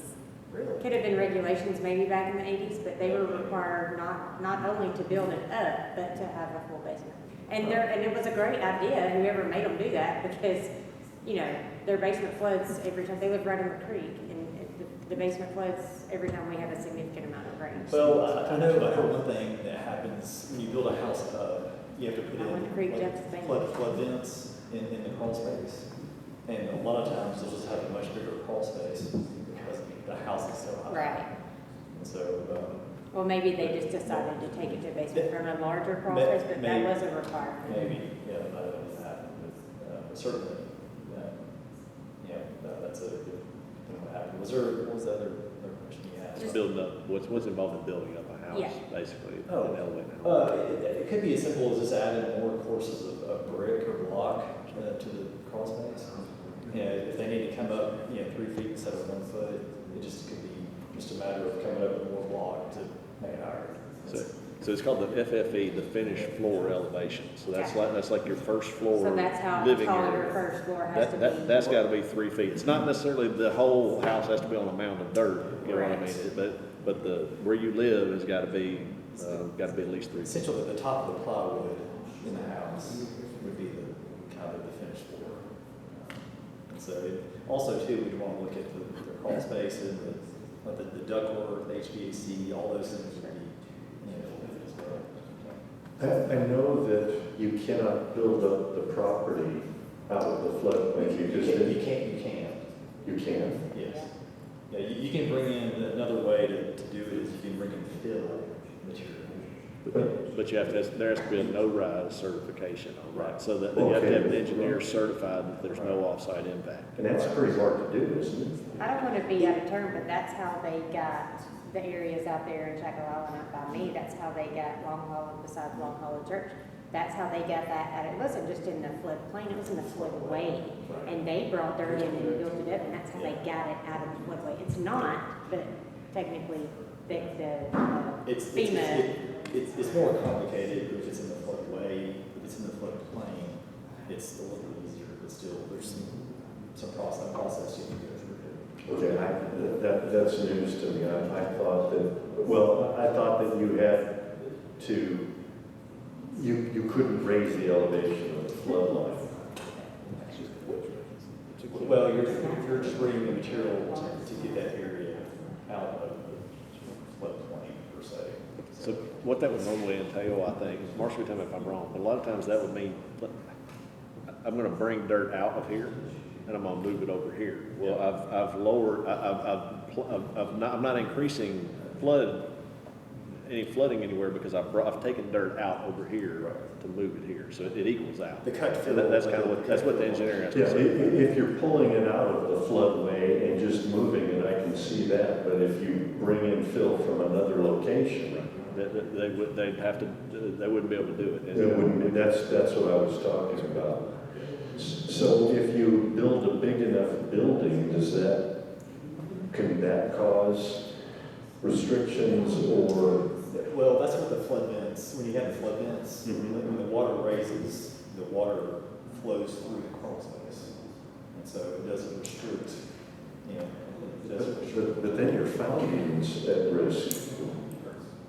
Well, yeah, eventually if the water goes up, it goes down.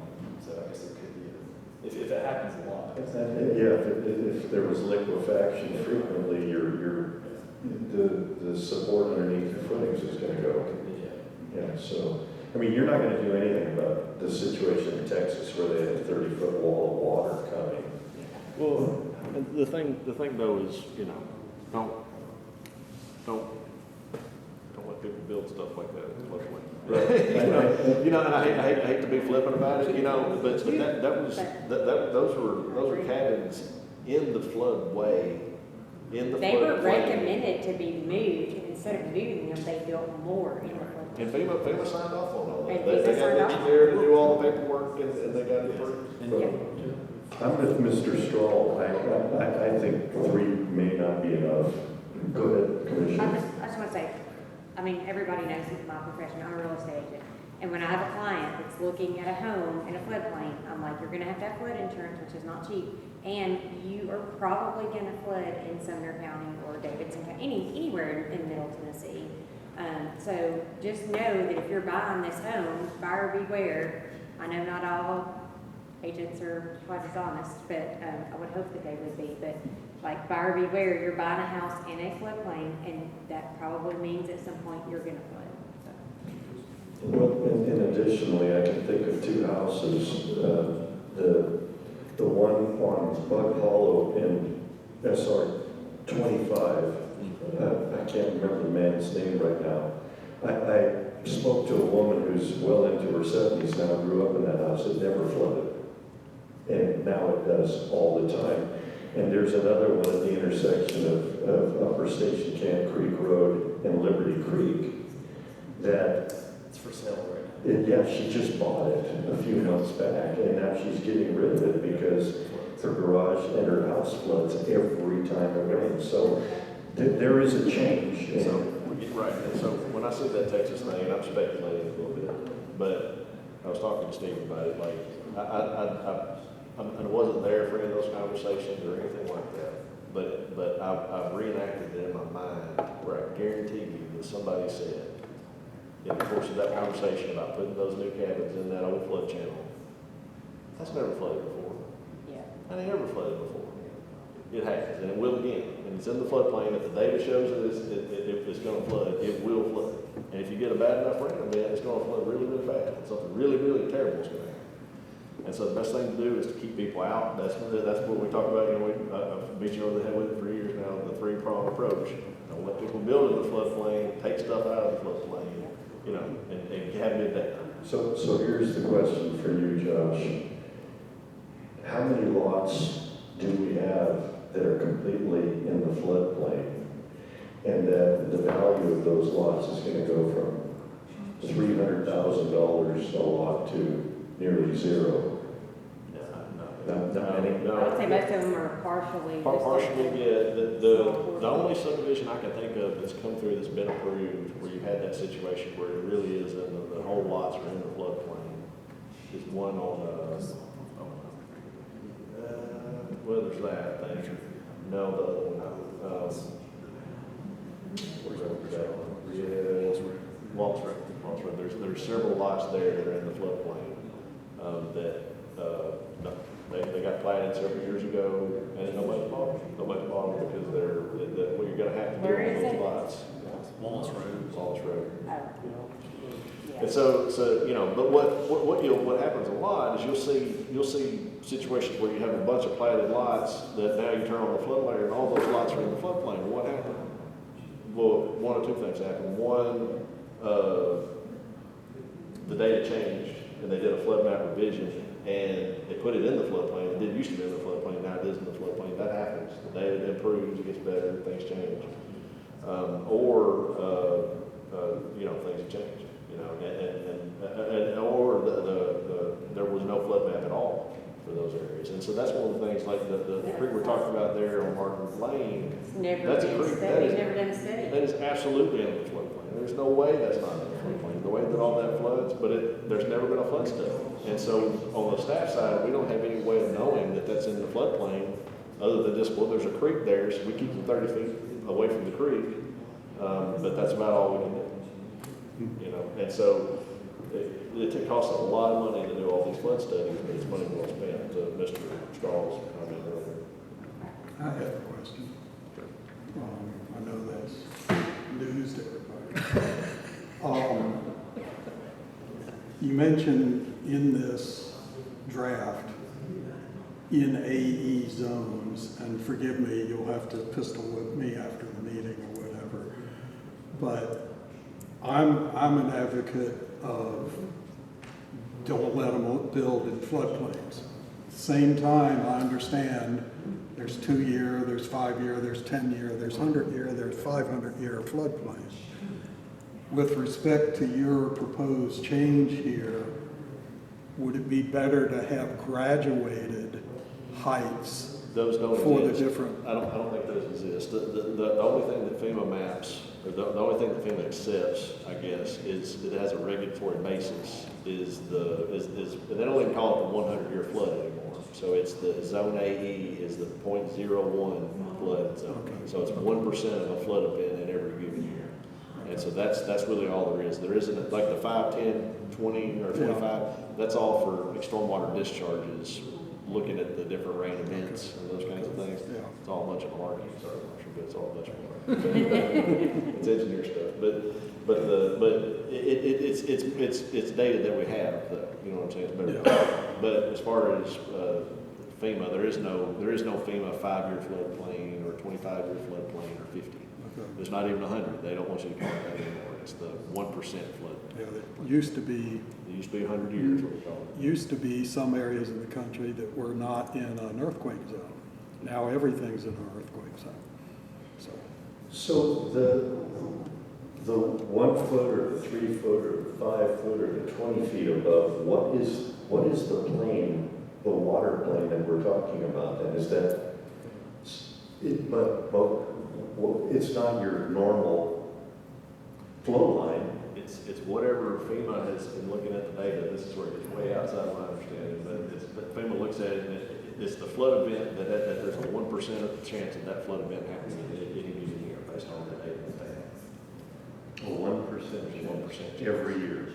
At any given year, any given day, or any given year, there's a 1% chance that you'll have a flood event like that. And so. Which you could have multiple. Right. Of course, if you're getting multiple. Yeah, I don't think Mother Nature's paying much attention to our regulations.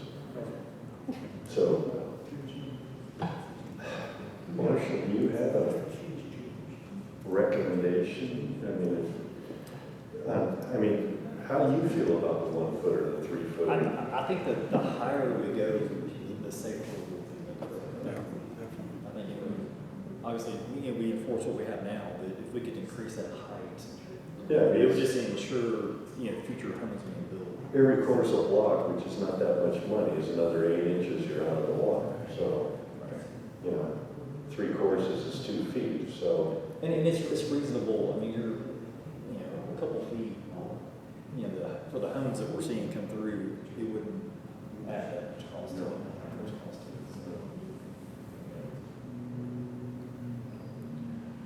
We'll move forward on that if y'all are comfortable with it.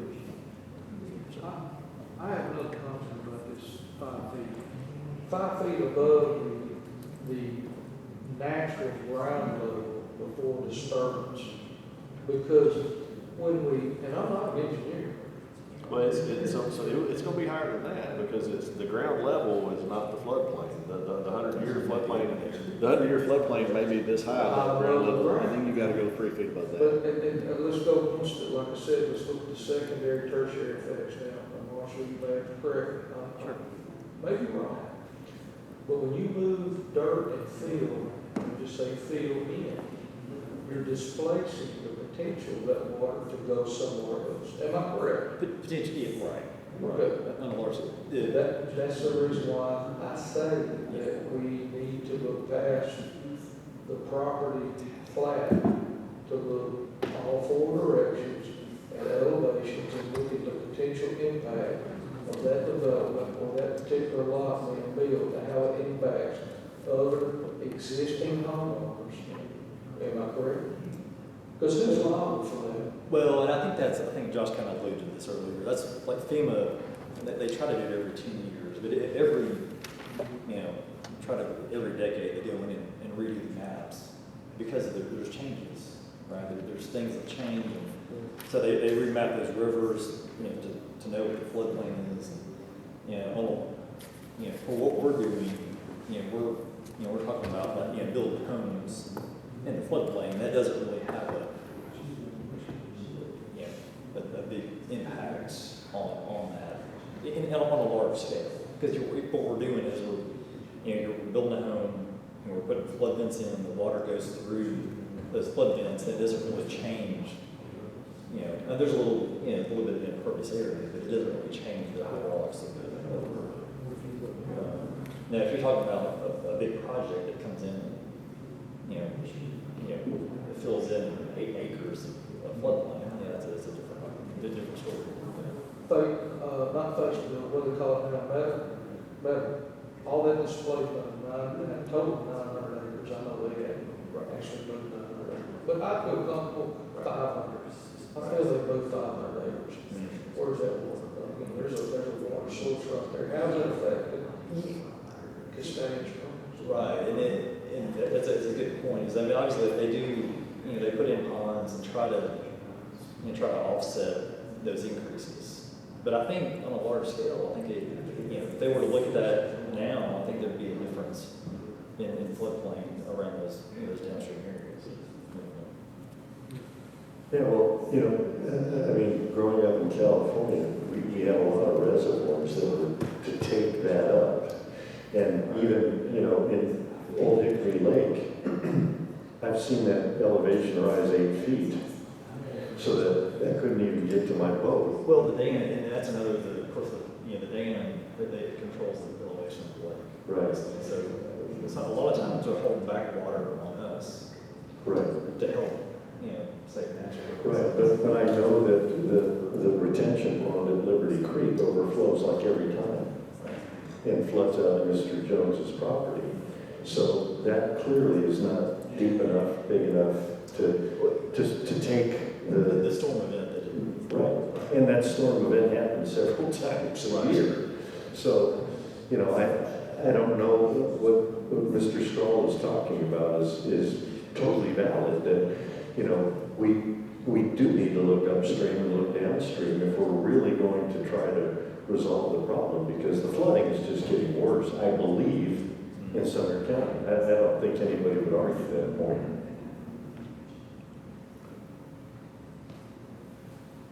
At one time, we go from a technical answer to a political answer.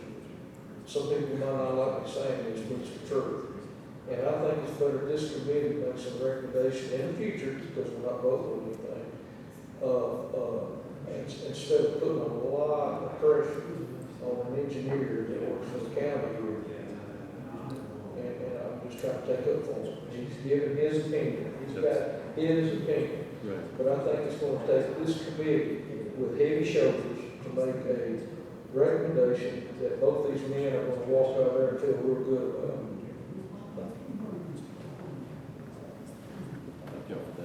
That's good. Next one, let's do, if that's all right, I think relatively easy one. Traffic counts. Okay. All right, so this one's Really easy. maybe, 2025-06.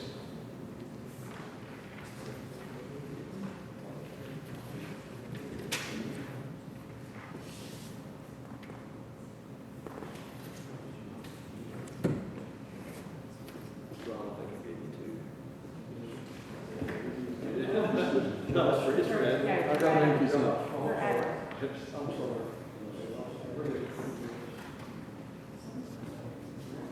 Take one down, okay?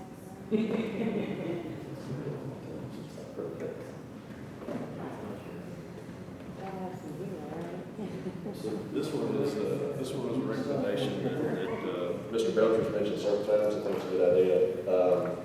What it does is it amends Chapter 11, Section 1101 of the county zoning resolution related to traffic counts for traffic impact studies. So if you look at the exhibit, what it does is it requires that traffic counts should be conducted within 6 months of the date of the submittal of the traffic study, meaning you're not using like years old data, and on no less than 3 consecutive weekdays in which Sumner County schools are in session. So no more COVID traffic studies. That's right. Right. And so like I said, I think that's pretty self-explanatory. John, does that satisfy the concerns that you had? I was shooting for 5. I was shooting for a Full week. It could be a full week, I guess. I don't know. The engineer's not here. So. I also would, and maybe this gets too complicated, but I would suggest including a study area in that. They do have that. They have to have that already, I think. There's a as far as. Well, if they do, they haven't abided by it with some of the things that have come before this commission. Because those traffic studies you're seeing are old. Those we didn't have any traffic study requirements until 2020, until well into it was like July 2020. I think some of them were more recent than that. There's definitely Some of the a study stuff area. we've They have done. to do. I mean, I can pull it up. There's an area study that they have to look at as far as adjoining intersections and those kinds of things. Yeah, well, Right. some folks didn't abide by that, and from my memory, I can think of a couple of them right off the top of my head. Okay. But, Go ahead and use your mic. oh, I'm sorry. And is there, let's see, it's 6 months, okay, so that covers that. The terms small-scale development and large-scale development is mentioned in here in item E sub H, I think.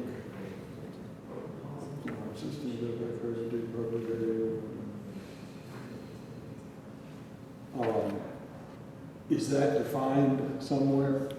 Where's that we're talking about? I'm sorry. That's what I'm looking for. It's E.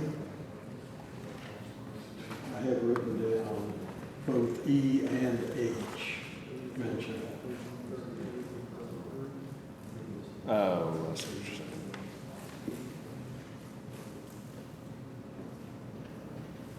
I think what that's saying, the small scale development is just basically like background. You're gonna make a projection that the county will grow at 3%, I don't know, 10% per decade, I don't know, 1% per year or something like that. They basically where you just like a normalized growth projection that doesn't take into account somebody bringing in a 5,000 lot development that's gonna skew all the numbers. I think that's all it's saying there. I don't know that it's a defined term. Yeah, well, I guess my point is that if it isn't defined, then does that get us into trouble? And by defining it, does that keep us out of trouble when they evaluate, you know, if they put their interpretation of what a small scale is, and we believe that it's a large scale? Well, and that's where the staff and the planning commission, I think, has a good bit of discretion there, particularly on the staff end, as we're meeting with them during pre-application meetings and that kind of thing, to tell them what they need to take into account. That's where, like, a lot of times you'll be meeting with these folks that maybe don't know the specifics of what's going on. And that's where we would say, hey, oh, by the way, the city of Gallatin has annexed this over here, and there's 850 lots that are approved. You gotta take that into account, right? Yeah. But I think the small scale development, what it's talking about, like I said, it's more background. It's just talking about just general growth that would happen in the area, without, as something that you can't easily quantify. You know, we have 20 lots here, 5 lots here, that kind of stuff. It's not enough to really make a difference in terms of requiring improvements. I think that's what it's referring to. There's things that are very difficult to tell them about at the meeting and say, hey, but you know, like the Meadows development is 850 lots, so you need to make sure that your numbers take all that into account. I think that's what it's saying.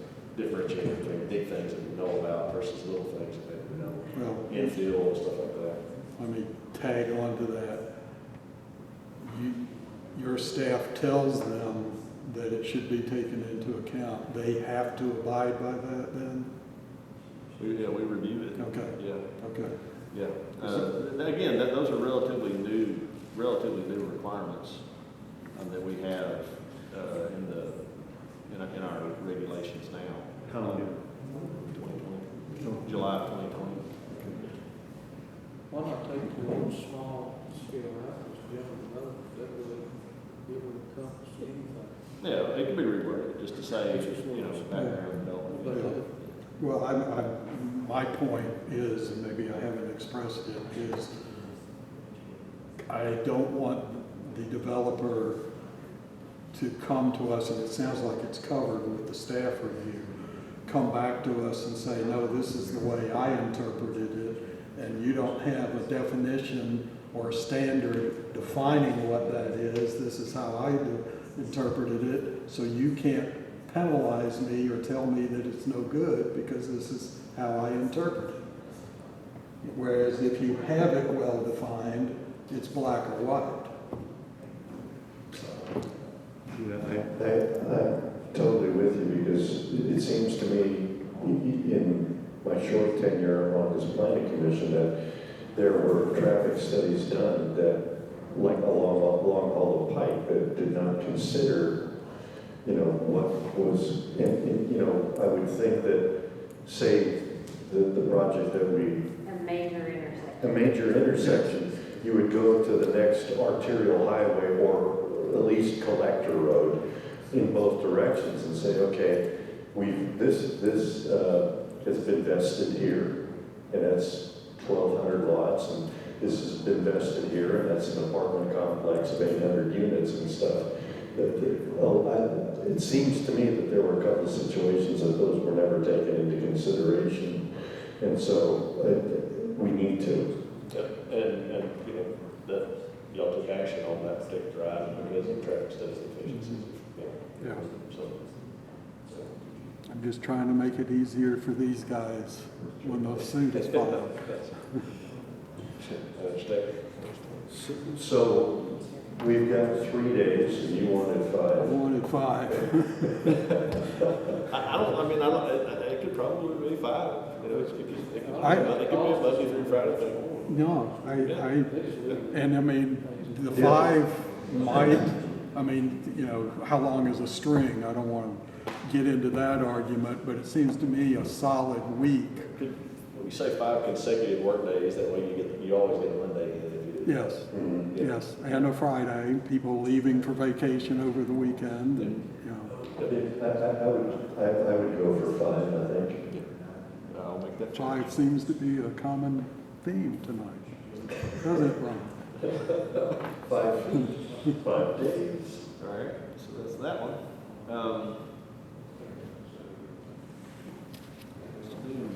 What about road access requirements? So this is one, and of course, course, as he does, Mr. Belcher called me on it, he says, now, you've added something. We didn't get this. I said, well, it's because I just wrote this today. Oh, okay, that's 7. Yes, so I just did this one today. Yeah, so, yeah, I didn't see that. What do you want to stick in there? That was it. I forgot about it. 37. Get out there, Ron.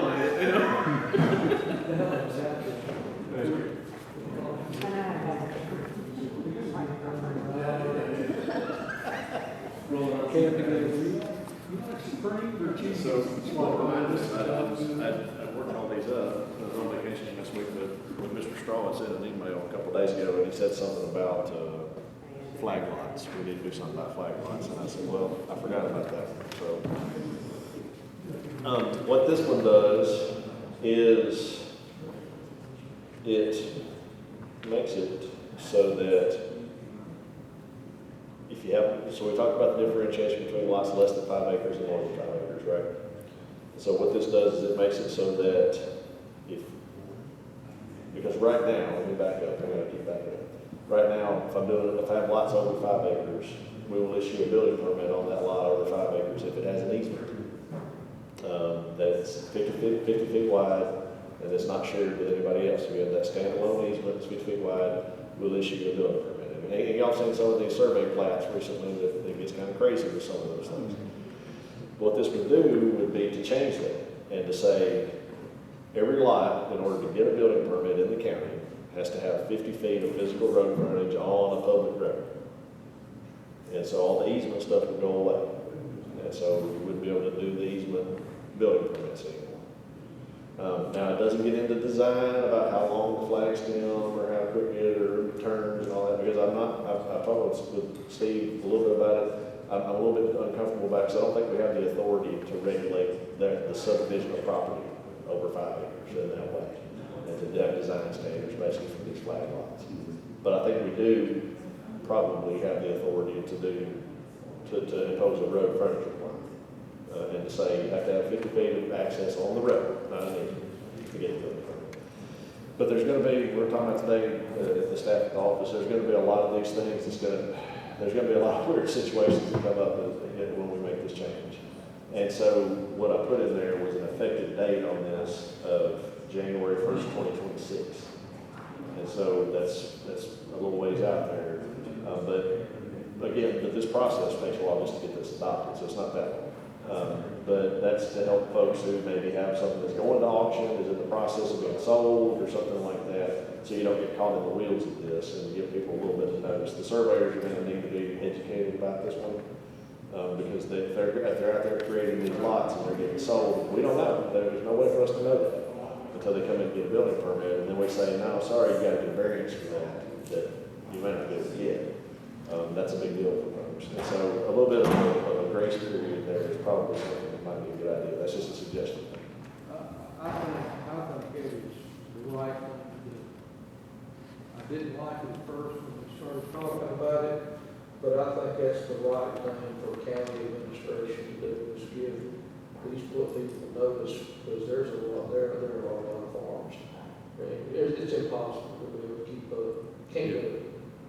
And I think notice would be, Yeah, I think giving notice and then trying to have as much of a, you probably know all the civil engineers in the county right now, and surveyors are close to it. So that the local surveyors that we deal with, I can send them all an email today. Yeah. And in general, if they see an email from me, they're going to pay attention to it because it usually has something to do with the project. So that's fine, but it's not them that I worry about so much as the out-of-town guys. Every once in a while, you see somebody come in that only does business in Metro or that does business in Kentucky. He's licensed down here, and they go and do something that doesn't comply with our regs at all, and then they haven't called us, they haven't talked to us about it. That's what kind of worries me. Yeah, well, I mean, it would be important that we get a very succinct statement on the website. Absolutely. And, possibly, cover it in the newspapers as much as we can. And we're not alone in this change. My understanding is that Macon County recently did, not necessarily recently, but a couple of years ago did something similar. They had the exact same issues, and they changed their regulations so you had to have the road frontage, and they cut out all the easement Be interesting to know what the fallout is since they've done that. I think it's worked. From what I understand, servers don't like it necessarily, but I think it's worked. It's cut down on some of the imaginative things that you see. Imagine that, I still got that copy. I still have that copy of that plat you gave us. I got it in my office. It's amazing. I mean, the surveyor ought to be given some kind of federal award. And there's no telling what he built the land on for that. Well, that's right. Build You really lot. did. That right there is genius. Well, less than 5 acres, I understood you to say that greater than 5 acres would be hard by statute, but less than 5 acres. Subdivision regulations deal with that. We've got that well in hand. We have a really comprehensive set of flag lot requirements. But when you're less than 5 acres, we're all over that all the time. You cannot create a lot less than 5 acres without planning approval. If it's more than 2 lots, it's this body. If it's 1 or 2 lots, it's administrative. But it still goes through planning, the planning office by law. And if a surveyor, sometimes they'll do it, or sometimes some lawyers, no offense lawyers, but you'll have lawyers sometimes they can do a legal description and they'll partition a lot off. That's an acre. You'll see that every once in a while. Those are illegal lots, and we routinely refuse to issue building permits on those. So Josh, my own question, I like this, by the way. When we say physical road frontage, is there some kind of legal definition that defines that, or can it be a private road? Because we might end up in that same road. No, so the way, if you look at the way that, county road, yeah, so that's one thing that I thought about. Again, I worked this up today, and if you look in the whereases, I got something in here. The next to the last whereas on this page, Sumner County Regional Planning Commission hereby finds that it is further in public's interest to amend the county zoning resolution to require that all lots must have a certain amount of physical road frontage along the roadway that is or has been approved to be publicly maintained. And what I might do is to put something in the text to kind of clarify that public road means a publicly maintained road. I think it's good because people read this as like an IRS regulation. They read it to the point that they can do it, and then they start reading it. They forget about words like however. Yeah. It's like the recipes that say, add the eggs, but not before. Well, you know the saying, whenever you see the word therefore, you need to look and see why it's there for. That's right. I do have, Attorney says, however, you better be paying attention. I do have a question. Yes, sir. And this probably would fall under the grandfather, but I'm just curious because I happen to own a little over 8 acres in Virginia that is landlocked. Mm-hmm. In Virginia, you cannot sue for an easement. We're stuck. Nothing to do. I'm sorry? In Tennessee, you can. Okay, well, that was henceforth my question. Therefore. Yes. However, this grandfathered, if there's property out there that doesn't have road access and it's left to some kids that, hey, I want to build a house on it, there's still an avenue for them to sue for an easement of existing properties to get through. We deal with that relatively routinely, a couple times a year now. And so, because we require 50 feet, right? Yes. 50 foot easement. A judge by law cannot give you more than 25. It's either 20 or 25. There's 2 different processes for it. But the judge can condemn you a 25-foot easement. But that's not 50. Our zoning code says 50. And so what we had them do, and this has been done since the 80s in Sumner County, the judge will condemn them the property. That very, very rarely happens. The judge will only do that in absolutely extraordinary situation, but they will.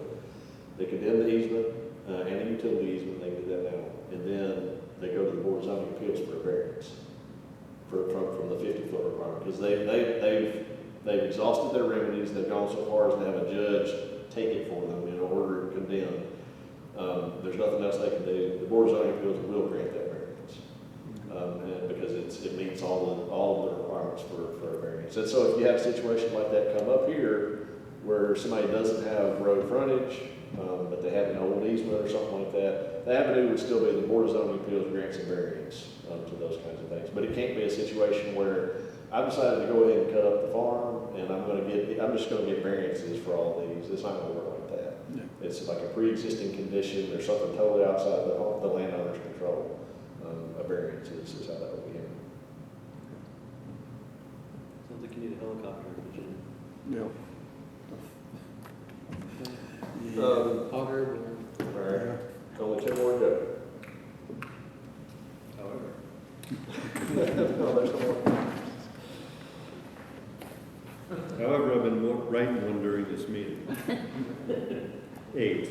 That was very good. I would say that was a great surprise. So we needed that. It's gonna have a school way too long.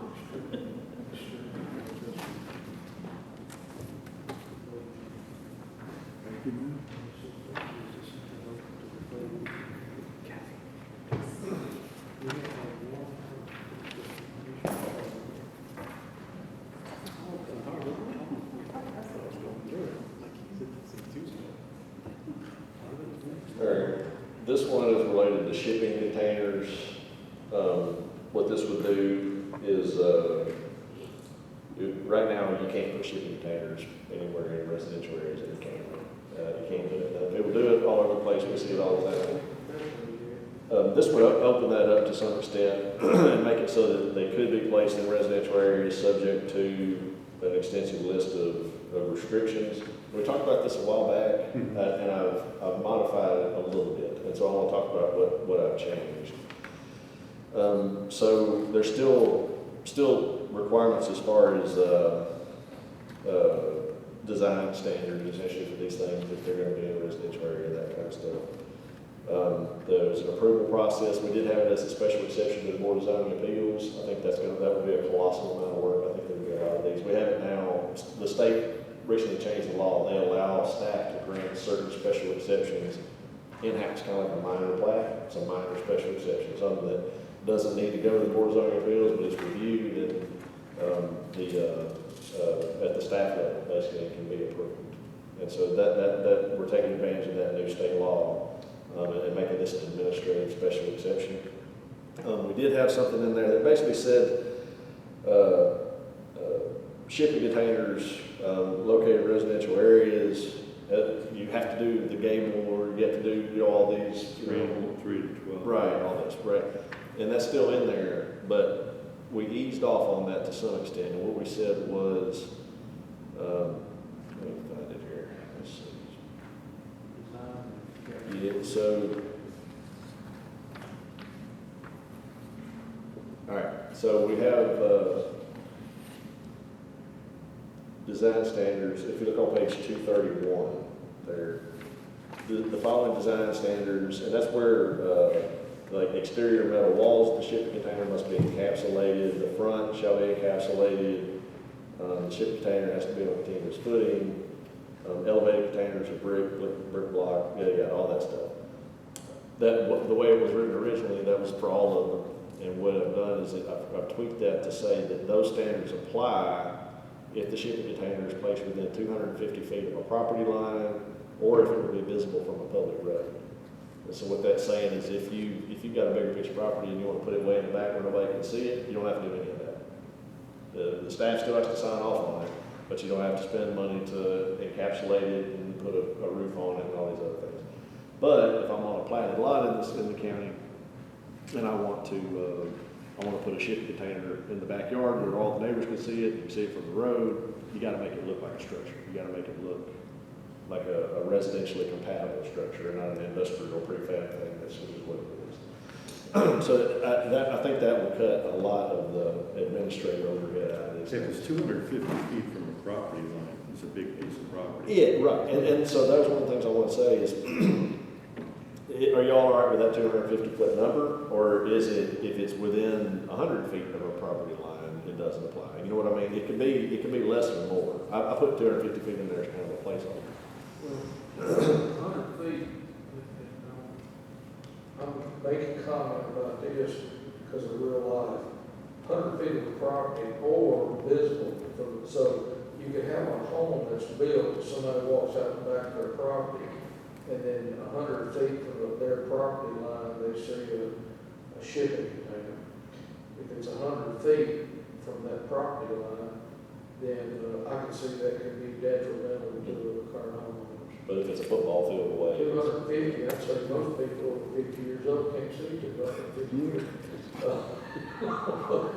I mean, it's blurry. That's big. So I think, I don't know if 250 is right, but I think you're probably getting closer to right than 100. Well, I live in a 5-acre lot that's 300 wide by 800 deep. And if I ever try to put a container like this on, my wife would divorce me or kill me, I'm not sure which. But, you know, I'm just giving a perspective of, you could not use one of these without making the architectural changes on a 5-acre lot, most likely. Right. Unless it just happens to be dimensioned in a way that would allow it. Yeah. And it's not that you couldn't do it, but if you put it on there, then you're gonna have to upgrade it and make it nice. But if you're on 20 acres and you wanna put it out in the back of the woods, then. And you're sticking bales of hay in it or something. I think 250 is accurate. You know, people, I mean, real life, I'm going around just yesterday, I was driving around, you don't have to drive far in Bethpage. They're everywhere. We've got to I say do means respectful, on Ben Allen Road, he's got this down pretty good.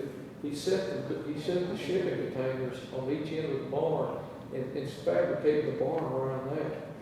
And I'm telling you, you're talking about a secure environment, that's going to be nice.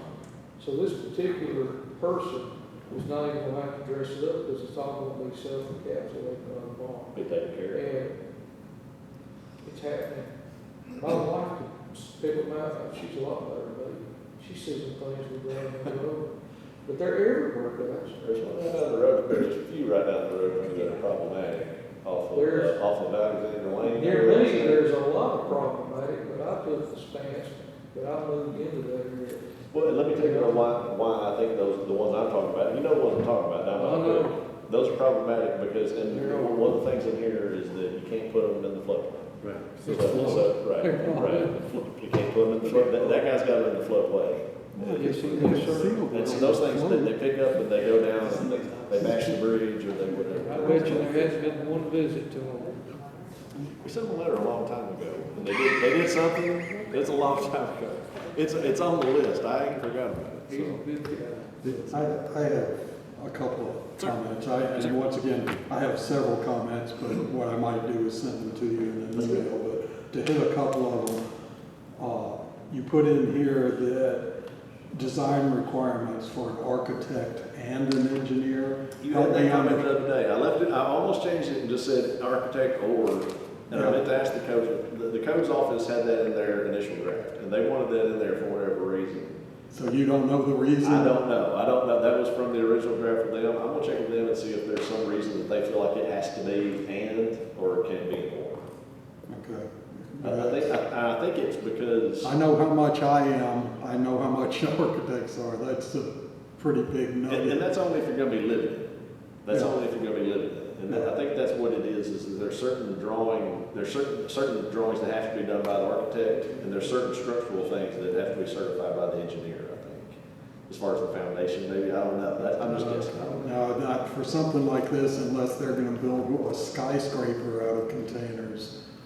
A civil engineer can design a Steve's shaking his head, that's what we're gonna see is skyscraper. We have the height variances for skyscrapers. A civil engineer is permitted to design I think it's a 2-story, it might be 3, but no higher.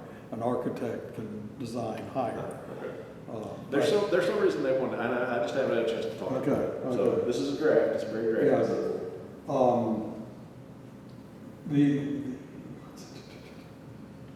The other thing is, I didn't see anything, and if it was in there, forgive me. But, you know, we're talking about if it's for living purposes, making it pretty, whatever. but there's no discussion whatsoever about corrosion. And I have a lot of firsthand knowledge of steel in dirt and what happens with that. And I don't know that we want to get into it or not. It's too many regulations. But, you know, if somebody takes this and sets it on their property, especially if they dig a hole and partially bury it, it's going to become a problem. So, I don't disagree, but I think that might be one of those times where it's their problem and not necessarily ours. I saw something in there about rust. Yeah, and I think that's basically, if it's facing the property line, you have to cover up, you have to keep it from, you have to paint it, basically, or whatever. It's kind of like making a retaining wall out of railroad ties. You know, that's your problem. We don't let them do that. Oh, is that right? I've seen it done 100 times. I didn't know we didn't do that. If they come in with us, it has to be a non-organic, non-decomposable material if they're going to get approval from the county. Now, I'm not saying people don't do it, but If they're gonna get approval from the county. people just do That stuff. railroad tie will decompose in 378 years. Faster than that. yes, I had some at a house in landscaping, and they go away a whole lot faster than that. We got one more, right? One more. Okay. I don't know what we do without Chrissy cracking the whip. Which one of y'all wants to pass?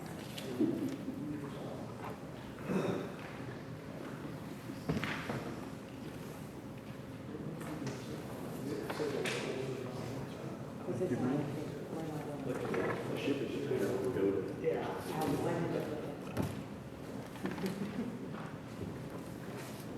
All right, so this might be the most, and this is really saying something, but this might be the most boring and arcane one yet of the group. But this is 2025-04. It amends Chapter 1 of the county zoning resolution related to approval of development plans and vested property rights. And so what I did, I included in this little handout that you got here, the new public act that passed the state legislature a while back. It was signed into law by the governor. It took effect July 1st. And so what they did, we talked about this a while back, so typically a development plan, which is like a preliminary plat or a PUD that's approved or a site plan, vests upon approval. And what the legislature has done is they've changed it so that it now vests upon submission of a substantially complete application. And so, okay, that's the way it is now. The act encourages local governments to adopt an ordinance or resolution such as this, one that specifies what kinds of development plans trigger a vested property right, so that people know, they can't say that this does or doesn't. The actions that constitute the approval of the plan. So who approves it? When are you approved? And then what constitutes substantial compliance with the applicable regulations? And so that's the deal. And so, because if you don't do that, what the act really implies is you just bring something in, and if staff, and get staff to take it, and you vest. And so what this does is it does all those things. It defines what a development plan is. And so if you look on page 9 there, a development plan is a PUD concept plan that's approved by the County Board of Commissioners. A preliminary subdivision plat that is approved by the Sumner County Regional Planning Commissions. A minor plat that's approved by me pursuant to the Sumner County subdivision regulations. A site plan approved by the Planning Commission or Planning Director as appropriate, or a building permit that's approved by the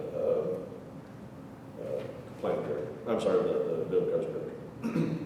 And then on the next pages, it just defines what entails that substantial compliance. What do they have to turn in order to be substantially compliant? This is all real belt and suspender stuff. This is not something that has to be done necessarily, but it's something that there could be a lawsuit someday where we would wish that we did. And so, you know what I'm saying, there's no penalty for not doing this, but someday there may be a question about it, about when somebody turns something in, or if we reject an application and they assert that they did what they were supposed to have done, or something like that. And so, again, it's not the end of the world if we don't do it, but it's something that might be helpful if we do. So if I understand this right, the spirit behind it was so that municipalities or counties could keep changing their rules.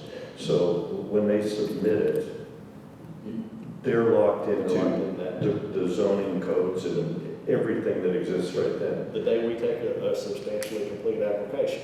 And so what that might mean is they might come in and say, hey, I'm bringing you this, I brought it, you know, and we may reject it and say, no, you're missing your water availability letter, so we're not going to take it. It's not substantially complete. Right.